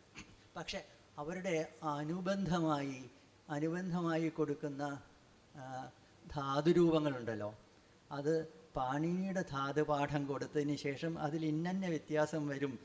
അവിടെ ഒരു ട്രാൻസ്ഫറൻസ് ഗ്രാമറുണ്ട്. അപ്പോൾ നിലവാരപ്പെടുത്തൽ എന്നുള്ളത് ആവശ്യമാണ്. ഒരുപക്ഷെ ഇനവിറ്റബിൾ ഈവിൾ എന്ന് വേണമെങ്കിൽ പറയാം. ഈവിളാണ് നിങ്ങൾ നിർവചിക്കാൻ തുടങ്ങുകയെങ്കിൽ standardisation is an inevitable evil. അത് പറയുന്നതിന് ഒരുപക്ഷെ പ്രത്യക്ഷത്തിൽ ഒരു വിപ്ലവ മൂല്യമില്ല എന്ന് മാത്രമല്ല, നിലവാരപ്പെട്ട ഭാഷ എന്ന് പറയുന്നത് തന്നെ വാസ്തവത്തിൽ പലമാതിരി ഭാഷാഭേദങ്ങളുടെ സമ്മിളിതമാണ്. അതിന് അനവധി ഉദാഹരണങ്ങൾ ഞാൻ പറയാൻ പോകുന്നില്ല. 2 ഉദാഹരണം പറയാം. എന്താ വന്നത് എന്നാണ് നമ്മളെല്ലാവരും ചോദിക്കുന്നത്, പലപ്പോഴും എഴുതാറുമുണ്ട്. അതിൻ്റെ നിലവാരപ്പെട്ട രൂപം എന്താണ് വന്നത് എന്നാണ് ലോപിച്ചതാണ് നമുക്ക് തോന്നും. പക്ഷെ വാസ്തവത്തിൽ 19-ാം നൂറ്റാണ്ട് വരെ എന്താണ് എന്ന് എഴുതുമായിരുന്നില്ല. എന്താകും വന്നത് എന്നതിൻ്റെ ചുരുക്കമായി എന്താം വന്നത്. അങ്ങനെ ഇരിക്കുകയും ആം എന്നൊക്കെ കൊണ്ടിട്ട് എഴുതുന്നതിന് കാരണം അതാണ്. ആകും എന്നതിൻ്റെ ചുരുക്കമായ ആമാണ്.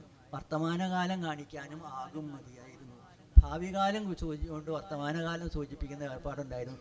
അതിൽ ആമാണ് വാസ്തവത്തിൽ എന്താ, ആരാ, എപ്പോഴാ എന്നൊക്കെയുള്ള ആ, അല്ലാണ്ട് പോയതല്ല. ഈ ആണ് തന്നെ നോക്കുക. ആണ് തന്നെ വാസ്തവത്തിൽ എത്രയോ ആമൊഴി ഭേദങ്ങളുള്ളതാണ്.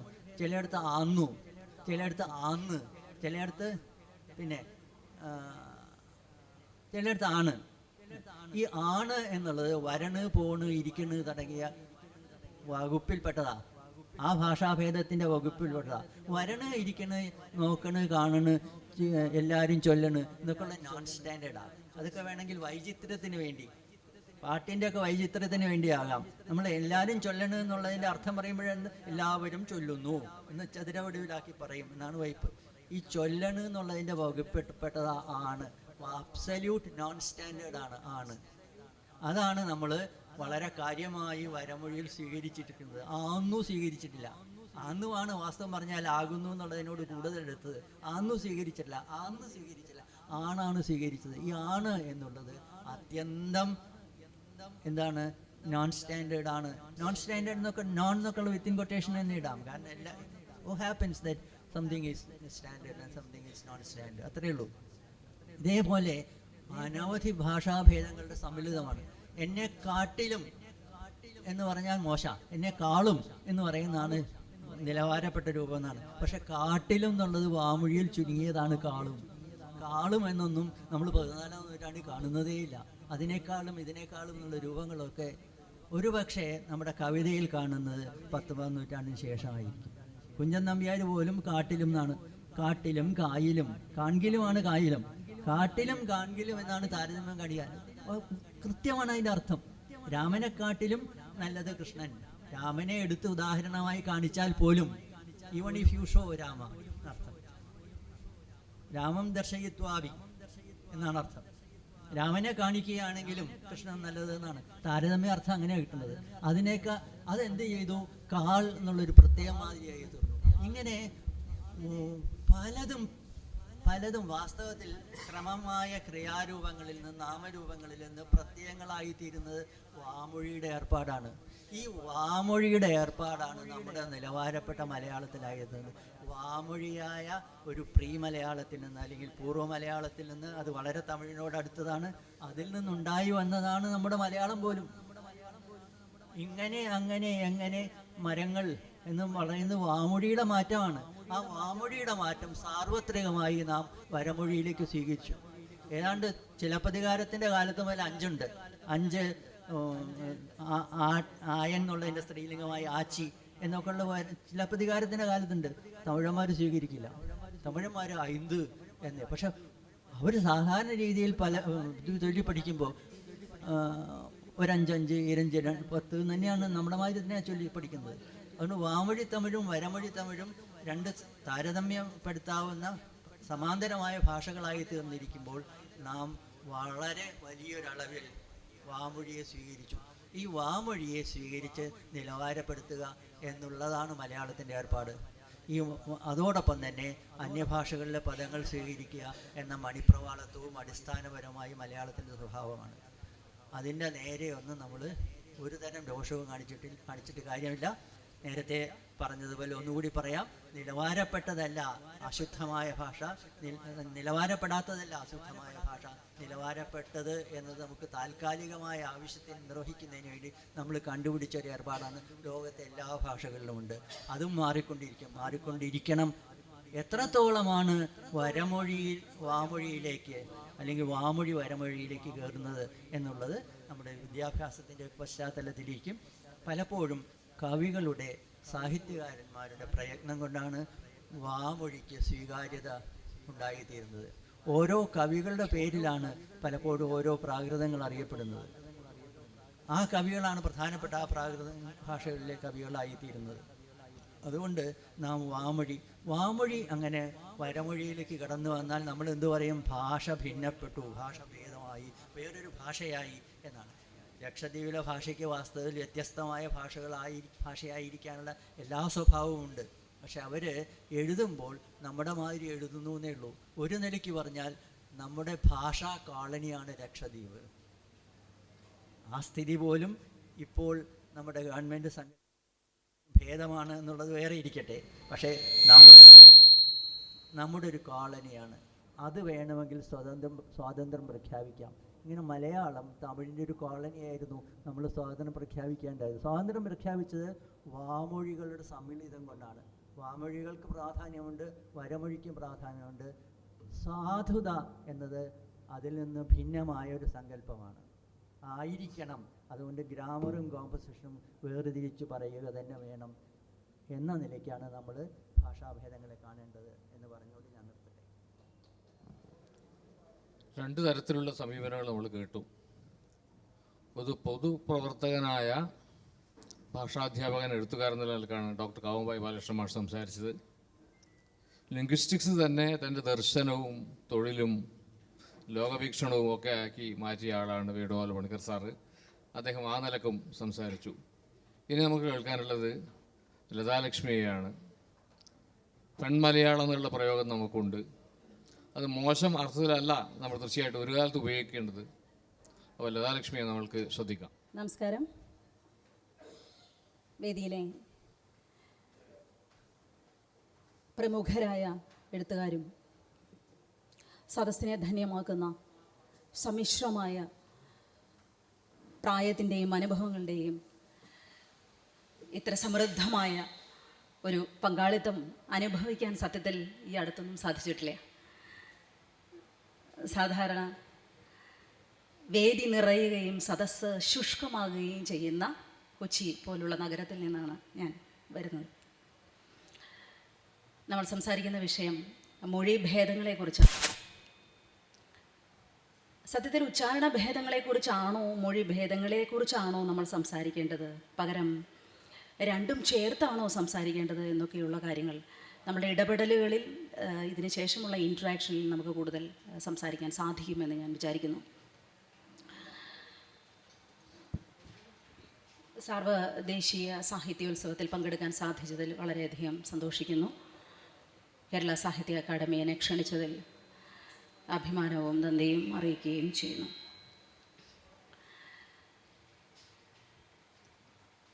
സത്യത്തിൽ ഭാഷ, മലയാള ഭാഷ, അമ്മ മൊഴി എന്ന് പറയുന്ന ദ്രാവിഡ പദത്തിൽ നിന്ന് നമുക്ക് തുടങ്ങാം.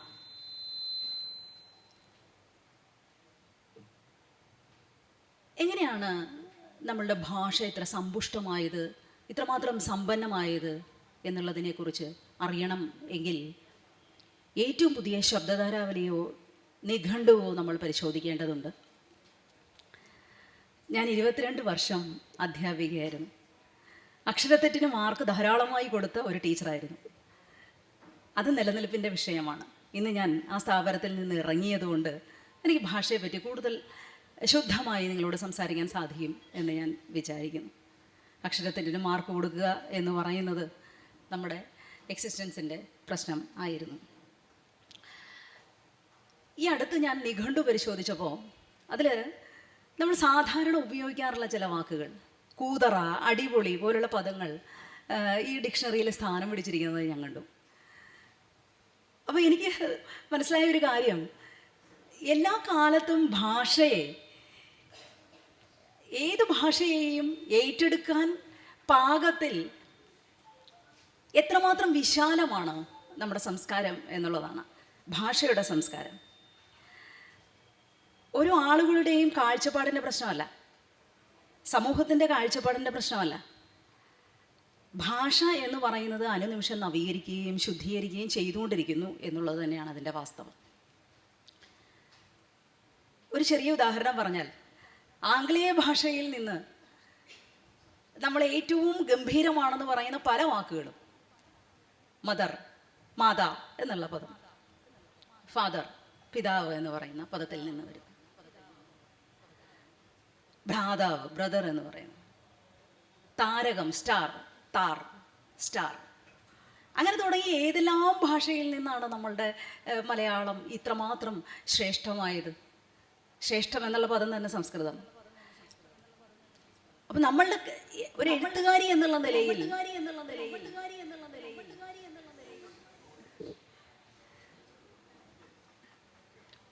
ഒരു കഥാകൃത്ത് എന്നുള്ള നിലയിലും നോവലിസ്റ്റ് എന്നുള്ള നിലയിലും നമ്മൾ എഴുതുന്ന കഥകളിൽ നമ്മൾ ഉപയോഗിക്കുന്ന ഭാഷ എന്ന് പറയുന്നത്, ഇപ്പോൾ കുറച്ചു മുമ്പ് പറഞ്ഞ സ്ലാങ്,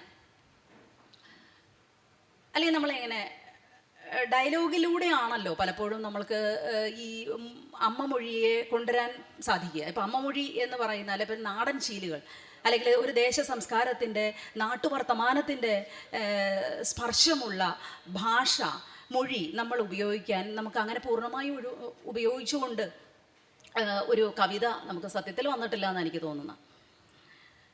അപ്പം നമ്മൾ ഈ ഭാഷയെ അല്ലെങ്കിൽ മൊഴി ഭേദങ്ങളെ പറ്റി പറയുമ്പോൾ, ഇപ്പോൾ എൻ്റെ ഒരു കഥയിൽ, ഇപ്പോൾ ഈ അടുത്ത് വന്ന ഭാഷാഭൂഷണിയിൽ വന്ന സ്വർണ്ണമുഖി എന്ന് പറയുന്ന കഥ, ഞാൻ എൻ്റെ ജീവിതത്തിൽ ഒരു വാഴ നട്ടിട്ടുള്ള ഒരാളല്ല. വാഴയാണ് അതിലെ പ്രധാന കഥാപാത്രം, വാഴക്കുലയാണ് കേന്ദ്ര കഥാപാത്രമായി വരുന്നത്. അതിൽ നമ്മൾ ഉപയോഗിച്ചിരിക്കുന്ന ഗ്രാമം എന്ന് പറയുന്നത് സ്വയം നിർമ്മിതമായ ഒരു ഗ്രാമമാണ്. പ്ലാമൂട്ടം എന്ന് പറയുന്ന ഒരു ഗ്രാമം, അതുപോലെ കുറുന്തോട്ടിക്കാവ് എന്ന് പറയുന്ന ഗ്രാമം, അവിടെ നമ്മൾ ഉപയോഗിക്കുന്ന ഒരു ഭാഷ. ഈ ഭാഷ എങ്ങനെയാണ് നമ്മളിൽ ഉണ്ടാകുന്നത്? ആ കഥ നമ്മളെ പ്രേരിപ്പിക്കുകയാണ് ആ ഭാഷയെ കൊണ്ട് കഥ അവതരിപ്പിക്കൂ എന്ന്. അത് പലപ്പോഴും കഥാപാത്രങ്ങളെ കൊണ്ടാണ് കൂടുതൽ സാധ്യമാകുക. സിവിയുടെ മാർത്താണ്ഡവർമ്മ നിങ്ങൾക്ക് നോക്കിയാൽ ചന്ദ്രകാരനെ കൊണ്ട് പറയിപ്പിച്ചിട്ടുള്ള ഭാഷ എന്ന് പറയുന്ന ആ ഭാഷയിലൂടെ മുഴുവൻ നോവലും പറഞ്ഞു പോവുകയല്ല ചെയ്യുന്നത്. തസ്രാക്ക് എന്ന് പറയുന്ന ഒരു സ്ഥലത്തെക്കുറിച്ച് ഞാൻ പ്രത്യേകിച്ച് പറയേണ്ട കാര്യമില്ല, എല്ലാവർക്കും അറിയുന്ന കാര്യങ്ങളാണ്. ആളുകൾ ഉപയോഗിക്കുന്ന ഭാഷ എന്ന് പറയുന്ന ആ ഭാഷയെ നമ്മൾ എങ്ങനെ നമ്മുടെ എഴുത്തിലേക്ക് കൊണ്ടുവന്ന് അതിനെ കാലാതിവർത്തിയാക്കുന്നു. എൻ്റെ ഉപ്പാപ്പായ്ക്ക് ഒരു ആന ഉണ്ടായിരുന്നു. അത് എല്ലാ കാലത്തും എല്ലാവരും കേട്ടിട്ടുള്ള കാര്യം. ഇപ്പോൾ കണ്ണൂർ ഭാഷ എന്ന് പറയുന്നത് നമ്മൾ മുൻപ് സൂചിപ്പിച്ച കാര്യമാണ്. അയാൾ എന്ന് പറയുന്ന ആ ആൾ. അപ്പോൾ നമ്മൾ ഇത് പറയുന്ന വാക്കുകൾ എന്ന് പറയും, നമ്മൾ പലപ്പോൾ അദ്ദേഹം എന്നാണ് പറയുന്നത്. സത്യത്തിൽ അത് മൃതിയടഞ്ഞ ഒരു കാര്യമാണ്, മൃതമാണ്, ജഡമാണ്. ദേഹം അല്ലേ? റൈറ്റ്. അപ്പോൾ നമ്മൾ ഉപയോഗിക്കുന്ന കാര്യം എന്ന് പറയുന്നത് ഈ ആ ആൾ എന്ന് പറയുന്ന ദ്രാവിഡ പദം എന്ന് പറയുന്നത് ആ അമ്മ മൊഴിയെ നമ്മൾ മാറ്റി നിർത്തിക്കൊണ്ട് നമ്മൾ സംസ്കൃത പദങ്ങളെ, അല്ലെങ്കിൽ സംസ്കൃത പദങ്ങളെ മോശം എന്നുള്ള അർത്ഥത്തിലല്ല പറയുന്നത്, ഏറ്റവും എന്താ പറയുക, വളരെ ദൈവികം എന്നുള്ള പദം ഉപയോഗിച്ചപ്പോൾ തന്നെ ഡിവൈൻ എന്ന് പറയേണ്ടി വരും നമുക്ക്. ഡിവൈൻ എന്ന് പറയുന്ന പദം ദൈവികത്തിൽ നിന്നാണ് ഡിവൈൻ എന്ന് പറയുന്ന വാക്ക് വരുന്നത്. അപ്പം നമ്മളുടെ ഭാഷ എന്ന് പറയുന്നത് വളരെ സമൃദ്ധമാണ്, സമ്പന്നമാണ്, എപ്പോഴും ഏത് ഭാഷയെയും ആവാഹിക്കാനുള്ള കരുത്തുള്ളതാണ് എന്ന് തന്നെ ഞാൻ പറയും. സത്യത്തിൽ ക്രിയേറ്റീവ് റൈറ്ററെ സംബന്ധിച്ചിടത്തോളം ഈ സ്ലാങ് എന്ന് പറയുന്നത്, ഇപ്പോൾ നമ്മൾ ഫോർട്ട് കൊച്ചി ഭാഷ ഉപയോഗിക്കുന്നു. ഇപ്പം മലയാള സിനിമയിൽ നമ്മൾ ആദ്യകാലങ്ങളിൽ ഉപയോഗിച്ചുകൊണ്ടിരുന്ന ഭാഷ എന്ന് പറയുന്നത് ഇല്ല, പോണില്ല, വരണില്ല, അങ്ങനെയുള്ള ഭാഷ നമ്മൾ ഉപയോഗിച്ചിരുന്നു. അതിൽ നിന്നാണ് നമ്മൾ ഇങ്ങോട്ട് മാറിയിട്ട് പിന്നെ നീ എങ്ങാട്ടാണ്, എങ്ങാട്ട് പോയിട്ട് വരണേണ്, ഇത്തരം ഭാഷ നമ്മൾ ലോകം മുഴുവനും ഇപ്പോൾ മനസ്സിലാക്കാൻ തുടങ്ങി. അത് സിനിമ എന്ന് പറയുന്ന മാധ്യമത്തിൽ നിന്ന് വന്നിട്ടുള്ളതാണ്.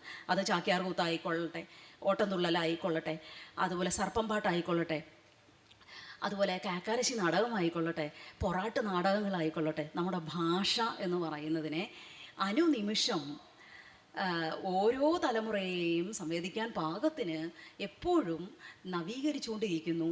അതിന് പ്രധാനമായും ഈ കല എന്ന് പറയുന്ന മാധ്യമം, അത് സാഹിത്യമായിക്കൊള്ളട്ടെ, ഏത് മീഡിയവുമായിക്കൊള്ളട്ടെ, നമ്മളുടെ ഭാഷയെ, അടുത്ത തലമുറയെ ഏറ്റവും കൂടുതൽ ഭാഷയുമായി അടുപ്പിക്കാൻ സഹായിക്കുന്നു എന്നുള്ളതാണ്. അത് ഏറ്റവും കൂടുതൽ എനിക്ക് പലപ്പോഴും തോന്നിയിട്ടുള്ളത് ഈ കഥാപാത്രങ്ങളെ കൊണ്ട് പറയിപ്പിക്കുമ്പോഴാണ്. അത് സിനിമയായാലും ഏത് ഏകാംഗ നാടകമാണെങ്കിൽ കൂടി നമ്മൾ ഉപയോഗിക്കുന്ന ഭാഷ എന്ന് പറയുന്നത്, ഭാഷ എന്നല്ല അതിന് പറയേണ്ടത്, അമ്മമൊഴി എന്നാണ് പറയേണ്ടത്. ഇപ്പോൾ ഏറ്റവും കൂടുതൽ തെറ്റായി ഉപയോഗിക്കുന്നത്, ഇപ്പോൾ വന്ദേ ഭാരതിൽ കയറിയപ്പോൾ ഹാർദവമായി സ്വാഗതം ചെയ്യുന്നു എന്ന് പറയുകയാണ്. വന്ദേ ഭാരതിൽ കയറിയപ്പോൾ എനിക്ക് തോന്നുന്നു ആരെങ്കിലും ശ്രദ്ധിച്ചിട്ടുണ്ടാവുമായിരിക്കും. ഹാർദവം എന്നുള്ള പദം ആവർത്തിച്ച് ശരിയായി മാറിയിരിക്കുന്നു. ഇത് നമ്മൾ തെറ്റാണ് എന്ന് പറഞ്ഞാൽ, പണ്ട് അച്യുതാനന്ദനാണ് ഹാർദമായി എന്ന് പറഞ്ഞ് നമ്മൾ കേട്ടുള്ളത്, ഹാർദമായി എന്ന് പറയുന്ന മനോഹരമായ. അപ്പോൾ ഹാർദവം എന്ന് പറയുന്ന വാക്ക് എങ്ങനെയാണ് ഇങ്ങനെ ആളുകളിലേക്ക് ഇത്രമാത്രം ശക്തമായി ശരിയായി മാറിയത്? ഉച്ചരിച്ചാണ്. അപ്പം നമ്മൾ ഉച്ചരിക്കുന്ന വാക്കുകളിൽ തെറ്റുണ്ടോ ശരിയുണ്ടോ എന്നുള്ളത് വേറെ വിഷയമാണ്. നമ്മളിപ്പോൾ സംസാരിച്ചുകൊണ്ടിരിക്കുന്ന വിഷയം എന്ന് പറയുന്നത് മൊഴികളെക്കുറിച്ചാണ്. ആ മൊഴി എന്ന് പറയുന്നത് മാമൊഴിയോ വരമൊഴിയോ ആകട്ടെ, നിറങ്ങളുടെ സമ്മേളനമാകട്ടെ, ഏത് തന്നെ ആയാലും സംസാരിക്കുന്ന വിഷയം എന്ന് പറയുന്നതിനപ്പുറത്തേക്ക് ഭാഷയെ നമ്മളിലേക്ക് എങ്ങനെ കൊണ്ടുവരാൻ, ആവാഹിച്ചെടുക്കാൻ കഴിയുന്നു എന്നുള്ളത്, കഥാപാത്രങ്ങളിലൂടെ ആവാഹിച്ച് ആ കൃതിയെ എങ്ങനെ ജീവസുറ്റതാക്കി മാറ്റാം എന്നുള്ളത് തന്നെയാണ് പ്രധാനപ്പെട്ട കാര്യം. ഈ കൃതി കാലാതിവർത്തി ആകുകയും വേണം. നമ്മൾ ഇന്നെഴുതി നാളെ കത്തിച്ചു കളയുന്ന പ്രമാണങ്ങളല്ല പലപ്പോഴും സർഗ ക്രിയയ്ക്ക് നമ്മൾ ഉപയോഗിക്കുന്ന നമ്മളുടെ ഒരു ആത്മാവിൻ്റെ കടഞ്ഞെടുക്കൽ കൂടിയാണല്ലോ, ഒരു ധ്യാനാത്മകമായി നമ്മൾ ചെയ്യുന്ന കാര്യങ്ങളാണ്. അതിൻ്റെ ഒരു രസികത എന്ന് പറയുന്നത് വളരെ വ്യത്യസ്തവുമാണ്. അത് എഴുത്തുകാരൻ അനുഭവിക്കുക, എഴുത്തുകാരി അനുഭവിക്കുക. എഴുതുന്ന ഈ സാധന, ഈ തപസ് നിർവഹിക്കുന്ന ആരും എഴുത്തിനെ നമ്മൾ വളരെ ധ്യാനാത്മകമായി കാണുമ്പോൾ എഴുത്തിൻ്റെ രസികത എന്ന് പറയുന്നത് തീർത്തും അത് വല്ലാത്തൊരു ലഹരി തരുന്നത് തന്നെയാണ്. അതുകൊണ്ട് നമ്മൾ അറിഞ്ഞോ അറിയാതെയോ ഉപയോഗിക്കുന്ന പല ഭാഷകളുണ്ട്. ഇപ്പോൾ ഞാൻ തന്നെ ഉപയോഗിച്ചിട്ടുള്ളൊരു വാക്കാണ് എൻ്റെ ഒരു കഥ. ഞാനിവിടെ അക്കാഡമിയിൽ ഒരു പരിപാടിക്ക് വായിക്കുകയുണ്ടായ കഥയാണ്. പാഴന്ത്രം എന്നൊരു വാക്ക് ഞാൻ ഉപയോഗിക്കുകയുണ്ടായി. പാഴന്ത്രം, എനിക്ക് തോന്നുന്നു മലയാളത്തിൽ ആദ്യമായി ഉപയോഗിച്ചിട്ടുള്ളൊരു വാക്കായിരിക്കാം അത്. പാഴായ യന്ത്രം, പാഴന്ത്രം. അതൊരു ടൈപ്പ് റൈറ്റിംഗ് മാഷിനെ കുറിച്ചാണ്, കൃഷ്ണൻ മാഷിനെ കുറിച്ചുള്ള കഥയാണ്. കൃഷ്ണൻ മാഷിനെ അറിയാമെന്ന് എനിക്ക് തോന്നുന്നു. കഥ ടൈപ്പ് റൈറ്റിംഗ് മാഷ് എല്ലാം അപ്ഡേറ്റ് ചെയ്യാത്തത് കൊണ്ട് എല്ലാം വേസ്റ്റായി മാറുന്നു. ആ മാലിന്യത്തിൽ മാഷും വിടുന്നു, മാലിന്യം ആയി മാഷ് മാറുന്നു. അതാണ് പാഴന്ത്രം എന്ന് പറയുന്നത്. അതുപോലെ ഞാൻ മറ്റൊരു വാക്ക് ഉപയോഗിച്ചിട്ടുള്ളത് കരിമ്പാട എന്ന് പറയുന്ന കഥയാണ്. അതായത് കോടതിയുടെ വിധി വരികയും കാറിൽ സ്റ്റിക്കർ ഒട്ടിക്കുകയും ചെയ്യുന്നു. ആ സ്റ്റിക്കർ വേണ്ടെന്ന് വയ്ക്കുന്നു. വിധി വരുന്നത് പ്രകാരം ആ കമ്പനി പൂട്ടിപ്പോവുകയും ഒരുപാട് കുടുംബങ്ങൾ പട്ടിണിയാവുകയും ചെയ്യുന്ന തമിഴ്നാട്ടിലെ ഒരു ഗ്രാമത്തെക്കുറിച്ച് ഞാൻ എഴുതിയിട്ടുള്ള കഥയിലേക്ക് ഞാൻ കൊടുത്തിരുന്ന ടൈറ്റിൽ കരിമ്പാട എന്നാണ്. ആ വാക്കും മലയാളത്തിൽ ആദ്യമായിട്ടുള്ള വാക്കാണ് എന്ന് ഞാൻ വിചാരിക്കുന്നു. അപ്പോൾ നമ്മൾ ഉപയോഗിക്കുന്ന വാക്കുകൾ എന്ന് പറയുന്നത് പലപ്പോഴും നിൽക്കക്കള്ളി ഇല്ലാണ്ട് നമ്മൾ ഉണ്ടാക്കി പോകുന്ന ചില വാക്കുകളാണ്. നമുക്ക് അവിടെ നമ്മൾക്ക് പ്ലേസ് ചെയ്യാൻ പറ്റാത്ത വാക്കുകൾ വരുമ്പോൾ നമ്മൾ തന്നെ സ്വയം നിർമ്മിതമാണ് എല്ലാം എങ്കിൽ തന്നെയും ആ ഭാഷയ്ക്ക് മൊഴിക്ക് വേണ്ടി നമുക്ക് ചില വാക്കുകൾ സംഭാവന ചെയ്യാൻ സാധിച്ചു എന്നുള്ളത് വളരെ സംതൃപ്തി തരുന്ന ഒരു കാര്യം ആണ്. അങ്ങനെ നോക്കുകയാണെങ്കിൽ ഈ അമ്മ മൊഴി എന്ന് പറയുന്ന നമ്മളുടെ ഈ സംസ്കാരത്തെ ഇപ്പോൾ ജാതി മതം എന്ന് പറയുന്ന പണ്ട് നമ്മൾ മുസ്ലിംസ് ഉപയോഗിക്കുന്ന ഭാഷ, ബ്രാഹ്മണർ ഉപയോഗിച്ചപ്പോൾ ഗൗഡ സാരസ്വത എന്ന് പറയുന്നത് നമ്മൾ ഹാസ്യത്തിന് വേണ്ടി മാത്രം സിനിമയിൽ ഉപയോഗിച്ചിരുന്ന ഗൗഡ സാരസ്വത, അവരുടെ ഫലിതങ്ങൾ, എനിക്ക് പഴയകാല സിനിമകളിലൊക്കെ ഇങ്ങനെ ഒരു സ്വിച്ചൊക്കെ കെട്ടിയിട്ട് ഇങ്ങനെ സംസാരിക്കുന്ന ഭാഷയുണ്ടായിരുന്നു. ഇതെല്ലാം കൂടി ചേരുന്നതാണ് ഈ ഭാഷയുടെ സംസ്കാരവും അതിൻ്റെ ഒരു സൗന്ദര്യവും എന്ന് പറയുന്നത്. അപ്പോൾ ഈ ലാവണ്യം നമുക്ക് നഷ്ടപ്പെടാതിരിക്കണമെങ്കിൽ എല്ലാ ഭാഷയെയും അംഗീകരിക്കാൻ പുതിയ തലമുറയ്ക്കും ആകേണ്ടതുണ്ട്. എനിക്ക് തോന്നുന്നു പുതിയ തലമുറയാണ് അക്കാര്യത്തിൽ കുറേ കൂടെ ഫോർവേഡ് എന്ന് തോന്നുന്നു. കാരണം എല്ലാത്തിനെയും കൈയടിച്ച് സ്വീകരിക്കാൻ തയ്യാറാണ് പുതിയ തലമുറ. പഴയ തലമുറയിൽ ഒരുപാട് മാറ്റം വന്നിട്ടുണ്ട്, ഇല്ലെന്നല്ല. പക്ഷെ പുതിയ തലമുറ കുറേ കൂടി എല്ലാ ഭാഷയെയും, ഏത് തരത്തിലുള്ള ഭാഷയെയും, ഇപ്പോൾ ഈട എന്ന് പറഞ്ഞു, അതുപോലെ നേനു എന്ന് പറയുന്നു, പോയി നേനു, ഞാൻ വന്നി നേനു എന്ന് പറയുന്ന ആ കണ്ണൂർ ഭാഷ എന്തൊരു മനോഹരമാണ് ആ ഭാഷ, എന്തൊരു കുളിർമയാണ് ആ ഭാഷ നമുക്ക് തരുന്നത് എന്ന് പറയുന്ന ഇത്തരം കൂടുതൽ ദീർഘിപ്പിക്കുന്നില്ല. ധാരാളം നമ്മുടെ ഇൻട്രാക്ഷനിൽ നമുക്ക് കൂടുതൽ സംസാരിക്കാമെന്ന് ഞാൻ കരുതുന്നു. ഞാൻ നിർത്തട്ടെ. നന്ദി, നമസ്കാരം. ഡോക്ടർ രാജശേഖരൻ സാറാണ് സംസാരിക്കുന്നത്. സാറിൻ്റെ പ്രത്യേക താല്പര്യമുള്ള വിഷയമാണ് EMSൻ്റെ ഭാഷാപരമായ ലേഖനങ്ങൾ. അദ്ദേഹമാണ് കമ്പൈൽ ചെയ്തിട്ട് നല്ലൊരു കുറിപ്പോടുകൂടി പ്രസിദ്ധീകരിച്ചത്. ആ പ്രവർത്തനം നമ്മൾ പ്രത്യേകം ശ്രദ്ധിക്കേണ്ടതാണ്.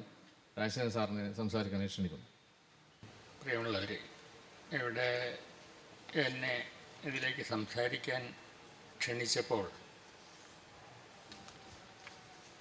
അധ്യക്ഷനായ EP രാജഗോപാലൻ സൂചിപ്പിച്ചത് EMSൻ്റെ ഭാഷാലേഖനങ്ങൾ ഞാനൊരിക്കൽ സമാഹരിക്കുകയുണ്ടായി. അന്ന് അതിന് പേര് കൊടുത്തത് നമ്മുടെ ഭാഷ എന്നാണ്. നമുക്കറിയാം, EMS പ്രവർത്തിച്ചത് രാഷ്ട്രീയ രംഗത്താണ്. നമ്മുടെ കേരളം ഇന്നത്തെ രീതിയിൽ രൂപപ്പെടുന്നതിൽ വളരെയേറെ സംഭാവനകൾ ചെയ്ത ഒരാളായിരുന്നു EMS എന്ന് അദ്ദേഹത്തോട് രാഷ്ട്രീയമായ അഭിപ്രായ ഭേദമുള്ളവർ പോലും സമ്മതിക്കുന്ന ഒരു കാര്യമാണ്. എന്നാൽ അതോടൊപ്പം തന്നെ നമ്മുടെ പുതിയ കേരളം രൂപപ്പെടുമ്പോൾ അതിൽ നമ്മുടെ ഭാഷയുടെ സ്ഥാനം എന്തായിരിക്കണം, ഭാഷ നിർവഹിക്കുന്ന പ്രക്രിയ എന്തായിരിക്കണം എന്നൊക്കെ കൂടി ചിന്തിച്ച ഒരാളായിരുന്നു EMS. അത് സംബന്ധിച്ച അദ്ദേഹത്തിൻ്റെ നിഗമനങ്ങളും നിർദ്ദേശങ്ങളുമാണ് നമ്മുടെ ഭാഷ എന്ന ആ കൃതിയിൽ സമാഹരിക്കാൻ ശ്രമിച്ചത് എന്നും. ഇവിടെ നമുക്ക് മലയാളം മൊഴിഭേദങ്ങളെക്കുറിച്ചാണ് സംസാരിക്കേണ്ടത്. അത് സംബന്ധിച്ച് വളരെ വിശദമായി തന്നെ ഇവിടുത്തെ പാനലിസ്റ്റുകൾ സംസാരിച്ചു കഴിഞ്ഞു എന്ന് നമുക്കറിയാം. അതുകൊണ്ട് എനിക്ക് പറയാൻ അവശേഷിക്കുന്ന കാര്യങ്ങൾ വളരെ കുറച്ചു മാത്രമാണ്. എന്ന് മാത്രമല്ല, നമ്മുടെ ഈ സംവാദം പൂർണ്ണമാകുന്നത് ഇവിടെ ഇരിക്കുന്ന, കേൾക്കാനിരിക്കുന്ന ആൾക്കാർ നടത്തുന്ന പ്രതികരണങ്ങളിലൂടെയാണ് എന്നതും ശ്രദ്ധിക്കേണ്ടതുണ്ട്. അപ്പോൾ അതിലൂടെ നമുക്ക് ഈ മലയാള മൊഴിഭേദങ്ങളെ സംബന്ധിച്ച സംവാദം പൂർത്തിയാക്കാം എന്നുള്ള ഒരു സങ്കല്പത്തോടു കൂടിയാണ് ഞാനിവിടെ ചില കാര്യങ്ങൾ പറയുന്നത്. അവിടെ നമ്മൾ ഓർക്കേണ്ട വേറൊരു കാര്യം, ഇതെല്ലാം പറയുമ്പോഴും, മൊഴിഭേദം പറയുമ്പോഴും മലയാളത്തിന് അതിൻ്റേതായ ഒരു മൗലികതയുണ്ട്, ഒരു സ്ഥാനമുണ്ട് എന്നത് നമുക്ക് മറന്നുകൂടാ. അതുകൊണ്ടാണല്ലോ നമ്മൾ മലയാളത്തെക്കുറിച്ച് ഇവിടെ സംസാരിക്കുന്നത്. മലയാളം എന്നത് നമ്മുടെ ദ്രാവിഡ ദേശത്തിൻ്റെ ഒരു സവിശേഷ ഭാഷാഭേദമാണ് എന്ന കാര്യവും നമ്മൾ ഇവിടെ ഓർക്കേണ്ടതുണ്ട്. അത് ഈ സംസ്കൃതവും ദ്രാവിഡവും ഭിന്നമായ രണ്ട് ഭാഷാഗോത്രങ്ങളിൽപ്പെട്ടതാണ്. അതിൽ നിന്ന് തന്നെ ദ്രാവിഡത്തിൽ തന്നെ മറ്റ് ഭാഷകളിൽ നിന്ന് വ്യത്യസ്തമായ, അതായത് തമിഴ്, കന്നഡം, തെലുങ്ക്, തുളു, ഇതിൽ നിന്നെല്ലാം ഭിന്നമായ മറ്റൊരു ഭാഷയാണ് മലയാളം എന്നത് നമ്മളവിടെ ഓർക്കേണ്ടതുണ്ട്. അത് ഇവയ്ക്കെല്ലാം പൊതുവായ ഒരു പൈതൃകം ഉള്ളപ്പോൾ അതിൽ തന്നെ കേരളത്തിൻ്റേതായ ചില സവിശേഷ സ്വാധീനങ്ങൾ, സാംസ്കാരിക സ്വാധീനങ്ങൾ, ഭാഷാ സ്വാധീനങ്ങൾ പ്രവർത്തിച്ചതിൻ്റെ ഫലമായിട്ടാണ് നമ്മുടെ ഇന്നത്തെ മലയാളം ഉണ്ടായത് എന്ന് നമ്മൾ ഓർക്കുന്നത് വളരെ പ്രധാനമാണ് എന്ന് ഞാൻ കരുതുന്നു. അങ്ങനെ കേരളത്തിൻ്റേതായ ഒരു സവിശേഷ ഭാഷ എന്ന രീതിയിൽ മലയാളം നിൽക്കുമ്പോൾ ഇവിടെ ഓരോ ദേശത്തും, ഓരോ ദേശം എന്ന് പറയുന്നത് ഇവിടെയുള്ള ചെറിയ ചെറിയ പ്രദേശങ്ങളാണ്. ആ പ്രദേശങ്ങളിലെല്ലാം വ്യത്യസ്തമായ ഭാഷകൾ പ്രവർത്തിക്കുന്നു എന്നത് മറ്റൊരു പ്രധാനപ്പെട്ട കാര്യമാണ്. ഇവിടെ ഈ സർവദേശീയ മലയാള സാഹിത്യോത്സവത്തിൽ പല വേദികൾ ഉണ്ട് എന്ന് നമ്മളിവിടെ ഓർക്കുന്നു. അങ്ങനെയുള്ള പല പല വേദികളിലൊന്നാണ് നമ്മുടേതായ ഈ അറിവ് എന്ന് പറയുന്ന വേദി എന്ന് നമ്മൾ കാണുന്നുണ്ട്. ഇങ്ങനെയുള്ള പല പല വേദികൾ ഒരുമിച്ച് പ്രവർത്തിക്കുന്നതിലൂടെയാണ് ഈ ഒരു ദൗത്യം, സർവദേശീയ ഭാഷോത്സവം, സാഹിത്യോത്സവം എന്നുള്ള ഒരു ദൗത്യം പൂർണ്ണമാകുന്നത് എന്നും നമ്മൾ കാണും. അതിനുവേണ്ടി ഇവിടെ കുറേ പേർ, ഈ ഒരു ഹാളിൽ വളരെയേറെ പേര് വന്നിരിക്കുന്നുണ്ട്. ഇവരുടെ എല്ലാം കൂടെ ചിന്തകളും പ്രവർത്തനങ്ങളും ഒരുമിക്കുമ്പോഴാണ്, ചിന്തകളും പ്രതികരണങ്ങളും ഒത്തുചേരുമ്പോഴാണ് ഇത് പൂർണ്ണമാകുന്നത് എന്ന കാര്യവും നമ്മൾ മനസ്സിലാക്കേണ്ടതുണ്ട് എന്നുകൂടെ സൂചിപ്പിച്ചുകൊണ്ടാണ് ഞാനിവിടെ ചില കാര്യങ്ങൾ പറയുന്നത്. അവിടെ മലയാളത്തിൻ്റേതായ ഒരു സവിശേഷത, കേരളത്തിൻ്റേതായ ഒരു സവിശേഷത മറ്റുള്ള എന്തിനേയും കൈ തുറന്ന് മനസ്സ് തുറന്ന് സ്വീകരിക്കുക എന്നത് മലയാളത്തിൻ്റെ ഒരു സവിശേഷതയാണ്. എവിടെ നിന്ന് കിട്ടിയാലും അത് ചിലപ്പോൾ പദങ്ങളാകാം, ചിലപ്പോൾ പ്രയോഗഭേദങ്ങളാകാം, അതിനെയെല്ലാം തുറന്ന് സ്വീകരിക്കുക, തുറന്ന് ഉൾക്കൊള്ളുക, അത് നമ്മുടേതാക്കി മാറ്റുക എന്നത് മലയാളത്തിൻ്റെ ഒരു സവിശേഷതയാണ്. വിശേഷിച്ചും അത് ആദ്യകാലത്ത് സംസ്കൃതത്തിലെ പദങ്ങളെയും പ്രയോഗങ്ങളെയും സ്വീകരിക്കുക. ഞാനിപ്പോൾ ഇവിടെ പറയുന്ന അത് മലയാളമാണ് എന്ന് നമ്മളെല്ലാം സ്വീകരിക്കുന്ന ഒരു കാര്യമാണ്. എന്നാൽ പറയുമ്പോൾ തന്നെ സ്വീകരിക്കുക, പ്രയോഗം, ഇങ്ങനെയുള്ള അനേകം പദങ്ങൾ അത് സംസ്കൃതത്തിൽ നിന്ന് വന്നതാണ് എന്ന കാര്യം നമ്മൾ ഓർക്കാറില്ല. അത് ഓർക്കാൻ അവസരമില്ലാത്ത രീതിയിൽ അതെല്ലാം നമ്മൾ നമ്മുടേതാക്കി മാറ്റിക്കഴിഞ്ഞു എന്നത് മലയാളത്തിൻ്റേതായ ഒരു സവിശേഷതയാണ്. ഇങ്ങനെ പലത് ചേർന്ന് ഉണ്ടാകുന്ന ഭാഷാസങ്കരം എന്ന് പറയുന്നത് നമ്മുടെ ഭാഷയുടെ ഒരു മൗലികത തന്നെയായി മാറിയിരിക്കുന്നു എന്നുള്ളത് നമ്മൾ ഓർക്കണം. അതോടൊപ്പം സാംസ്കാരിക സങ്കരം എന്നത് ഒരു ജീവിത സ്വഭാവമാണ് എന്ന കാര്യവും നമ്മൾ ഓർക്കേണ്ടതുണ്ട്. പല സംസ്കാരങ്ങൾ ഒത്തുചേർന്നാണ് പല വേഷത്തിൽ, പല ഭാവത്തിൽ, പല ഭാഷയിൽ നമ്മൾ കഥിപ്പൂ പാരിതിൽ ആദിയിൽ ഉദയം കൊണ്ട് പൊലിഞ്ഞൊരു പൊന്നോണത്തിൻ ചരിതം എന്ന് നമ്മുടെ ഒരു കവി, തൃശ്ശൂർക്കാരനായ ഒരു കവി പണ്ട് പാടിപ്പോയിട്ടുണ്ട്. അത് മനുഷ്യ വികാസത്തിൻ്റെ കഥയാണ് എന്നതോടൊപ്പം തന്നെ ഭാഷാ വികാസത്തിൻ്റെയും കഥയാണ്. അത് സ്വീകരിച്ചുകൊണ്ട് നമ്മൾ പോവുക. അവിടെ പല ഭാഷാഭേദങ്ങളെയും നമ്മൾ സ്വീകരിക്കേണ്ടതുണ്ട്. അവിടെയെല്ലാം ഇവിടെ പലരും പറഞ്ഞതുപോലെ പലതും ചിലപ്പോൾ വഴിതെറ്റിപ്പോകുന്നതാകാം, വഴിതെറ്റിയ പ്രയോഗങ്ങളാകാം. പക്ഷേ വഴിതെറ്റിയ പ്രയോഗങ്ങളിലൂടെയാണ് പലപ്പോഴും പുതിയ പ്രയോഗങ്ങൾ സ്ഥാനം പിടിക്കുന്നത് എന്ന കാര്യവും കൂടെ നമ്മൾ ഇവിടെ ഓർക്കേണ്ടതാണ്. പിന്നെ ഒരു കാര്യം കൂടെയാണ് എനിക്ക് ഇവിടെ പല കാര്യങ്ങളും പറഞ്ഞതുകൊണ്ട് അവസാനം സംസാരിക്കുന്നവർക്ക് പല കാര്യങ്ങളും നേരത്തെ തന്നെ പറഞ്ഞു പോയിട്ടുണ്ട് എന്ന ഒരു പരിമിതി ഉണ്ടാകാം.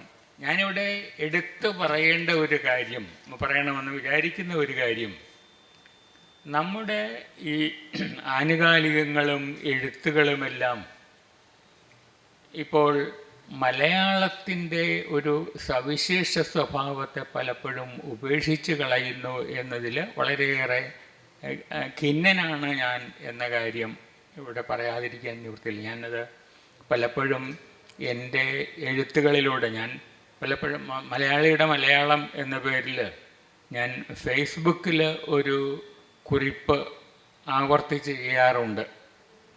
അതിലൊക്കെ പറയേണ്ടി വരുന്ന ഒരു കാര്യം, മലയാളം എഴുതുമ്പോഴേക്ക് പലരും മലയാളിത്തം നഷ്ടപ്പെടുത്തുന്നു എന്നത്. നമുക്കറിയാം, നമ്മൾ ഇംഗ്ലീഷിൻ്റെ മേധാവിത്വത്തിലായിരുന്നു, ആംഗല മേധാവിത്വത്തിലായിരുന്നു ദീർഘകാലം കഴിഞ്ഞു വന്നത് എന്നത് ഒരു വസ്തുതയാണ്. അതുകൊണ്ട് നമുക്ക് വളരെയേറെ നേട്ടങ്ങളുണ്ടായിട്ടുണ്ട് എന്നത് നമുക്ക് ഒഴിവാക്കാൻ കഴിയില്ല. പക്ഷേ നമ്മൾ പദങ്ങൾ എഴുതുന്ന കാര്യത്തിൽ ഇംഗ്ലീഷിൻ്റെ വടിവാണ് പലപ്പോഴും ദീക്ഷിച്ചു വരുന്നത്. അത് നമുക്ക് ഒട്ടും ചേർന്നതല്ല എന്നതാണ് എനിക്ക് ആവർത്തിച്ച് പറയേണ്ടി വരുന്നത്. അത് വാക്കിടകളുടെ കാര്യമാണ്, സ്പേസ് ഉപയോഗിക്കുന്നതിൽ വരുന്ന കാര്യമാണ്. പലപ്പോഴും ഇപ്പോൾ പദനിർമ്മാണക്രമം, ഞാനിവിടെ ചില കാര്യങ്ങൾ കുറിച്ച് വന്നിട്ടുണ്ട്, അത് ഞാനിവിടെ വായിക്കാൻ ഉദ്ദേശിക്കുന്നില്ല. ഒരു പദനിർമ്മാണക്രമം എന്നത് നമ്മുടെ ഒരു പ്രയോഗം ആയിട്ട് ഞാനിവിടെ സ്വീകരിക്കുകയാണ്. പക്ഷേ പദം നിർമ്മിക്കുന്നതിന്, പദം നിർമ്മാണം നടത്തുന്നതിന് നമ്മൾ സ്വീകരിക്കുന്ന ക്രമം എന്നതാണല്ലോ ആ പദം. പക്ഷേ അത് പലരും എഴുതി വരുമ്പോഴത്തേക്ക്, നമ്മൾ അച്ചടിച്ച് വരുമ്പോഴേക്ക് പദ എന്നത് ഒരു വാക്കായിട്ട് നിൽക്കുന്നു, നിർമ്മാണ എന്നത് മറ്റൊരു വാക്കായിട്ട് നിൽക്കുന്നു, ക്രമം എന്നത് വേറൊരു വാക്കായി നിൽക്കുന്നു. ക്രമത്തിലൂടെ എന്ന് പറയുമ്പോഴേക്ക് അത് ക്രമം കഴിഞ്ഞ് പിന്നീട് അതിൽ ഒരു വിഭക്തിയും ഒരു ഗതിയും കൂടെ ചേർന്നതാണ് പദനിർമ്മാണ ക്രമത്തിലൂടെ എന്നത്. ഇത് 4-5 ഘടകങ്ങളായിട്ട് വേർതിരിച്ചാണ് പലപ്പോഴും നമ്മുടെ മാധ്യമങ്ങൾ എഴുതി വരാറുള്ളത്. അതങ്ങനെയല്ല. അത് ഒരൊറ്റ പദമായിട്ട് ചേർന്ന് നിൽക്കുക എന്നതാണ് മലയാളത്തിൻ്റെ എഴുത്ത് രീതി, മലയാളത്തിൻ്റെ ഉച്ചാരണ രീതിയിൽ അത് പലപ്പോഴും തെറ്റിപ്പോകാറില്ല. ഉച്ചാരണം നമ്മളത് ചേർത്ത് തന്നെ ഉച്ചരിക്കും, പക്ഷേ അത് എഴുതി വരുമ്പോഴത്തേക്ക് തെറ്റിക്കുന്ന ഒരു പ്രവണത പലയിടത്തുമുണ്ട്. അത് നമ്മൾ ഒഴിവാക്കേണ്ടതുണ്ട് എന്നതാണ് എനിക്ക് പറയാനുള്ളൊരു കാര്യം. ഇവിടെ മഹാകവി അക്കിത്തത്തെ അനുസ്മരിച്ചു എന്നൊരു അതിനോട് എനിക്ക് ശക്തമായൊരു വിയോജിപ്പുള്ള ഒരു കാര്യമാണ്. മഹാകവി അക്കിത്തത്തെ അനുസ്മരിച്ചു. അത് അച്ചടിച്ച് വരുമ്പോഴത്തേക്ക് അക്കിത്തത്തെ അനുസ്മരിച്ചത് ആരാണ് എന്ന ഒരു ശങ്ക നമ്മുടെ ഉള്ളിലുണ്ടാകും. മഹാകവി അക്കിത്തത്തെ അനുസ്മരിച്ചു. വാസ്തവത്തിൽ മഹാകവി അക്കിത്തത്തെ എന്നാണ് നമ്മൾ പറയുന്നത്. അത് അതുപോലെ തന്നെ എഴുതുന്നതാണ് നല്ലത് എന്ന ഒരഭിപ്രായമാണ്. ചിലപ്പോൾ നിങ്ങൾ തന്നെ പലർക്കും അതിൽ അഭിപ്രായ വ്യത്യാസം ഉണ്ടായേക്കാം. എങ്കിൽ പോലും മഹാകവി അക്കിത്തത്തെ അനുസ്മരിച്ചു എന്നല്ല, മഹാകവി അക്കിത്തത്തെ അനുസ്മരിച്ചു എന്നാണ് നമ്മൾ പറയുന്നത്. അത് അതുപോലെ തന്നെ എഴുതുന്നതാണ് നല്ലത് എന്നാണ് എൻ്റെ അഭിപ്രായം. ഇപ്പം പൂർണ്ണ പിന്തുണ എന്ന ഒരു വാക്ക് അച്ചടിക്കുമ്പോഴത്തേക്കും പറയുമ്പോഴേക്കും അത് പൂർണ്ണ പിന്തുണ എന്ന് ചേർത്ത് എഴുതുക എന്നതാണ്. ഇങ്ങനെ ഇടയ്ക്ക് കയറിക്കൂടുന്ന വാക്കിടകൾ നമ്മൾ ഒഴിവാക്കേണ്ടതുണ്ട്. അത് നമുക്ക് ഇംഗ്ലീഷിൻ്റെ ഒരു തെറ്റായ സ്വാധീനം കൊണ്ട് വന്നു പോയതാണ് എന്നും കൂടെ ഇവിടെ പറയേണ്ടതുണ്ട് എന്നെനിക്ക് തോന്നുന്നു. പിന്നീട് സാമുദായിക ഭേദം കൊണ്ട് ചില ഭാഷാഭേദങ്ങൾ വരാറുണ്ട്. നമ്മൾ നമ്പൂതിരി ഭാഷ അതുപോലുള്ള മറ്റ് പല ഭാഷ, ഇപ്പോൾ ദളിത് ഭാഷയെക്കുറിച്ചൊക്കെ പല ചർച്ചകൾ വരാറുണ്ട്. അതെല്ലാം ഭേദങ്ങളായിട്ട് തന്നെ നിലനിൽക്കേണ്ടതാണ് എന്ന ഒരു അഭിപ്രായം. അതിൻ്റെ ഉദാഹരണങ്ങളിലേക്കൊന്നും ഞാൻ കിടക്കുന്നില്ല. അതെല്ലാം ഭേദങ്ങളായി തന്നെ നിലനിൽക്കേണ്ടതാണ് എന്നുള്ളതാണ് എൻ്റെ അഭിപ്രായം. ഇവിടെ പൂച്ച പട്ടി എന്നതിന് പകരം മാർജാരൻ നായ എന്നൊക്കെ പ്രയോഗിക്കുന്ന ഒരു രീതിയുണ്ട്. പൂച്ച പൂച്ചയായിട്ട് തന്നെ നിൽക്കട്ടെ, പട്ടി പട്ടിയായി തന്നെ നിൽക്കട്ടെ, നായ എന്ന് പ്രയോഗിക്കുന്ന ചില പ്രദേശങ്ങളുണ്ട്. അതങ്ങനെ തന്നെ നിലനിൽക്കട്ടെ എന്നുള്ളതാണ് എനിക്ക് പറയാനുള്ളത്. വീടും കൊടിയുമെല്ലാം അവ അങ്ങനെ തന്നെ നിൽക്കട്ടെ, അത് ഗൃഹമാക്കി മാറ്റണം എന്ന് ശഠിക്കേണ്ടതില്ല എന്നുള്ളതാണ്. ചിലപ്പോൾ ചില സന്ദർഭങ്ങളിൽ ഗൃഹം തന്നെ വേണ്ടി വരാം.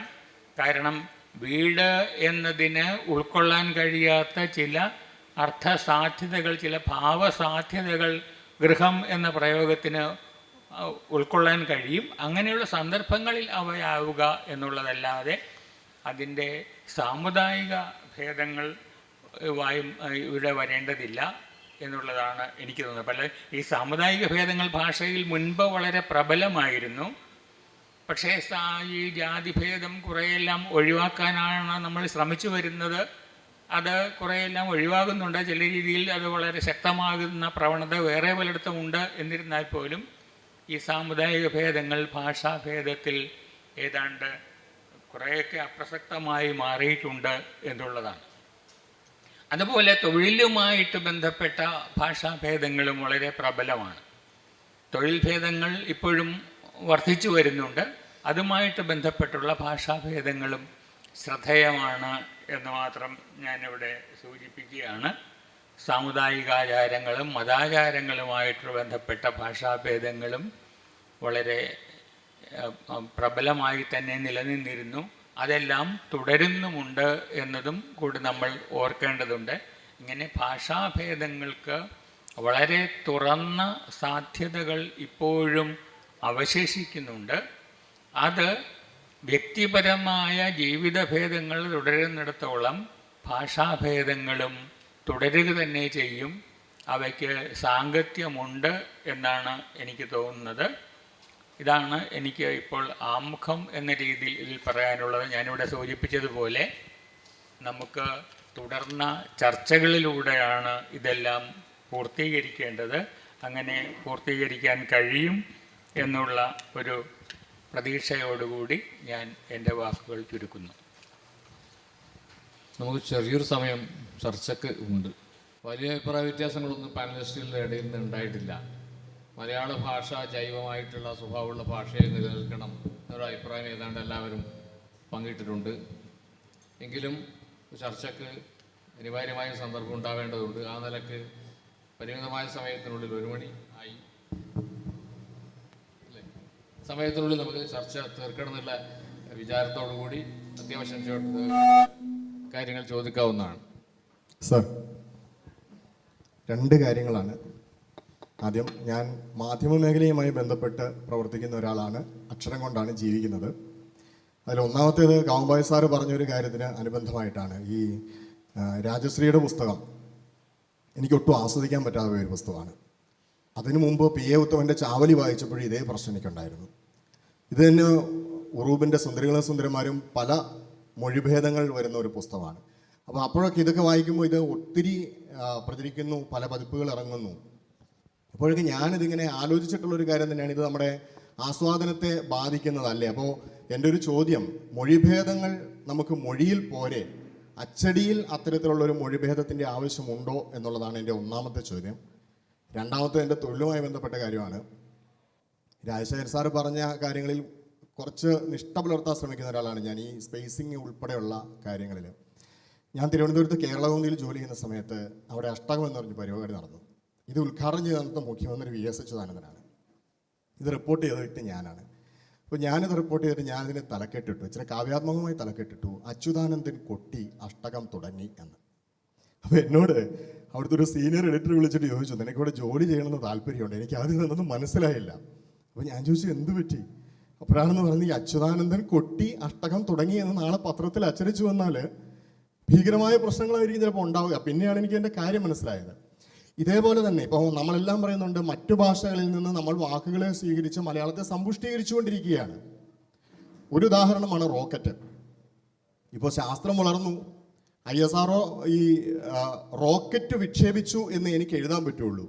അതിനെ മലയാളത്തിൽ എഴുതി കഴിഞ്ഞാൽ എനിക്ക് പണി കിട്ടും ഇപ്പോഴത്തെ അവസ്ഥയിൽ. ഇത്തരത്തിലുള്ള ഒട്ടേറെ വാക്കുകൾ, വെടി, ചരക്ക്, പണി, ഇങ്ങനെയുള്ള പല മലയാള വാക്കുകളും അപ്രത്യക്ഷമായിക്കൊണ്ടിരിക്കുകയാണ്. അതിലൊന്നാണ് റോക്കറ്റിന് തത്തുല്യമായ വാണം എന്ന വാക്ക്.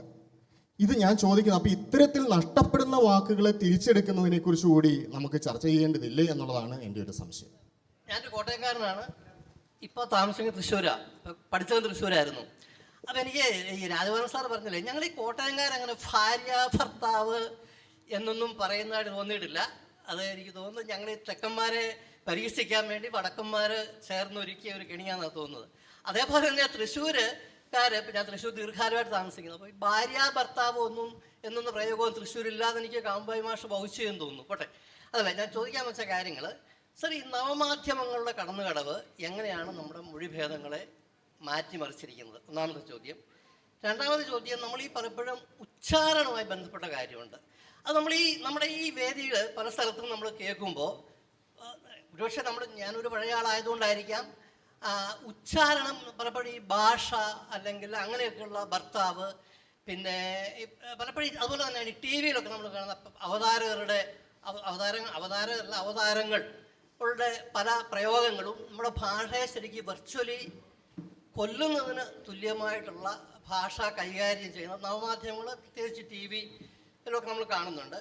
അതേപോലെ തന്നെ മറ്റൊരു കാര്യം, നമ്മുടെ ഭാഷാ പഠനത്തിൻ്റെ അപര്യാപ്തത. കാരണം അതൊരു വളരെ ലൈറ്റർ വേയില്ല. പണ്ടൊക്കെ നമ്മൾ പഠിക്കുന്ന സമയത്ത് ഭാഷാ പഠനത്തിന് വലിയ പ്രാധാന്യം ഉണ്ടായിരുന്നു. കാരണം അത് നമ്മുടെ സംസ്കാരവുമായി ബന്ധപ്പെട്ട കാര്യം കൂടാണ്. അപ്പം ഭാഷാ പഠനത്തിന് ഇപ്പം വളരെയേറെ പ്രാധാന്യം കുറയുന്നു.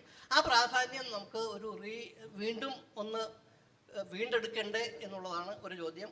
ഇത്തരം കാര്യങ്ങളാണ് എനിക്കൊരു 3 കാര്യം. പിന്നെ ഒരു കാര്യം കൂടി, നമ്മൾ ഈ ശ്രേഷ്ഠ ഭാഷയെക്കുറിച്ച് പറയുന്നുണ്ടല്ലോ. അപ്പോൾ ഈ ശ്രേഷ്ഠ ഭാഷ, മലയാളം ശ്രേഷ്ഠ ഭാഷ ആക്കണമെന്നുള്ള എനിക്ക് വലിയ പ്രചരണങ്ങളും കാര്യങ്ങളും ഒക്കെ നടന്നു പോരുന്നു. അതൊക്കെ തന്നെ അതും ഈ മൊഴിഭേദങ്ങളുമായിട്ട് എങ്ങനെ കൂട്ടി വായിക്കാൻ പറ്റും? ഇതാണ് എൻ്റെ 3-4 സംശയങ്ങൾ. ഇവിടെ ആദ്യം ചോദിച്ച ചോദ്യത്തിന് ആ സംശയം എനിക്കുള്ളതാണ്. ഞാൻ അതാണ് അവിടെ സൂചിപ്പിച്ചത്. എങ്ങനെയാണ് ഇത്തരം സാഹിത്യ കൃതികളെ, കലാ സൃഷ്ടികളൊക്കെ ആസ്വദിക്കുക പ്രാദേശിക ഈ മൊഴിഭേദങ്ങളിൽ വരുമ്പോഴും.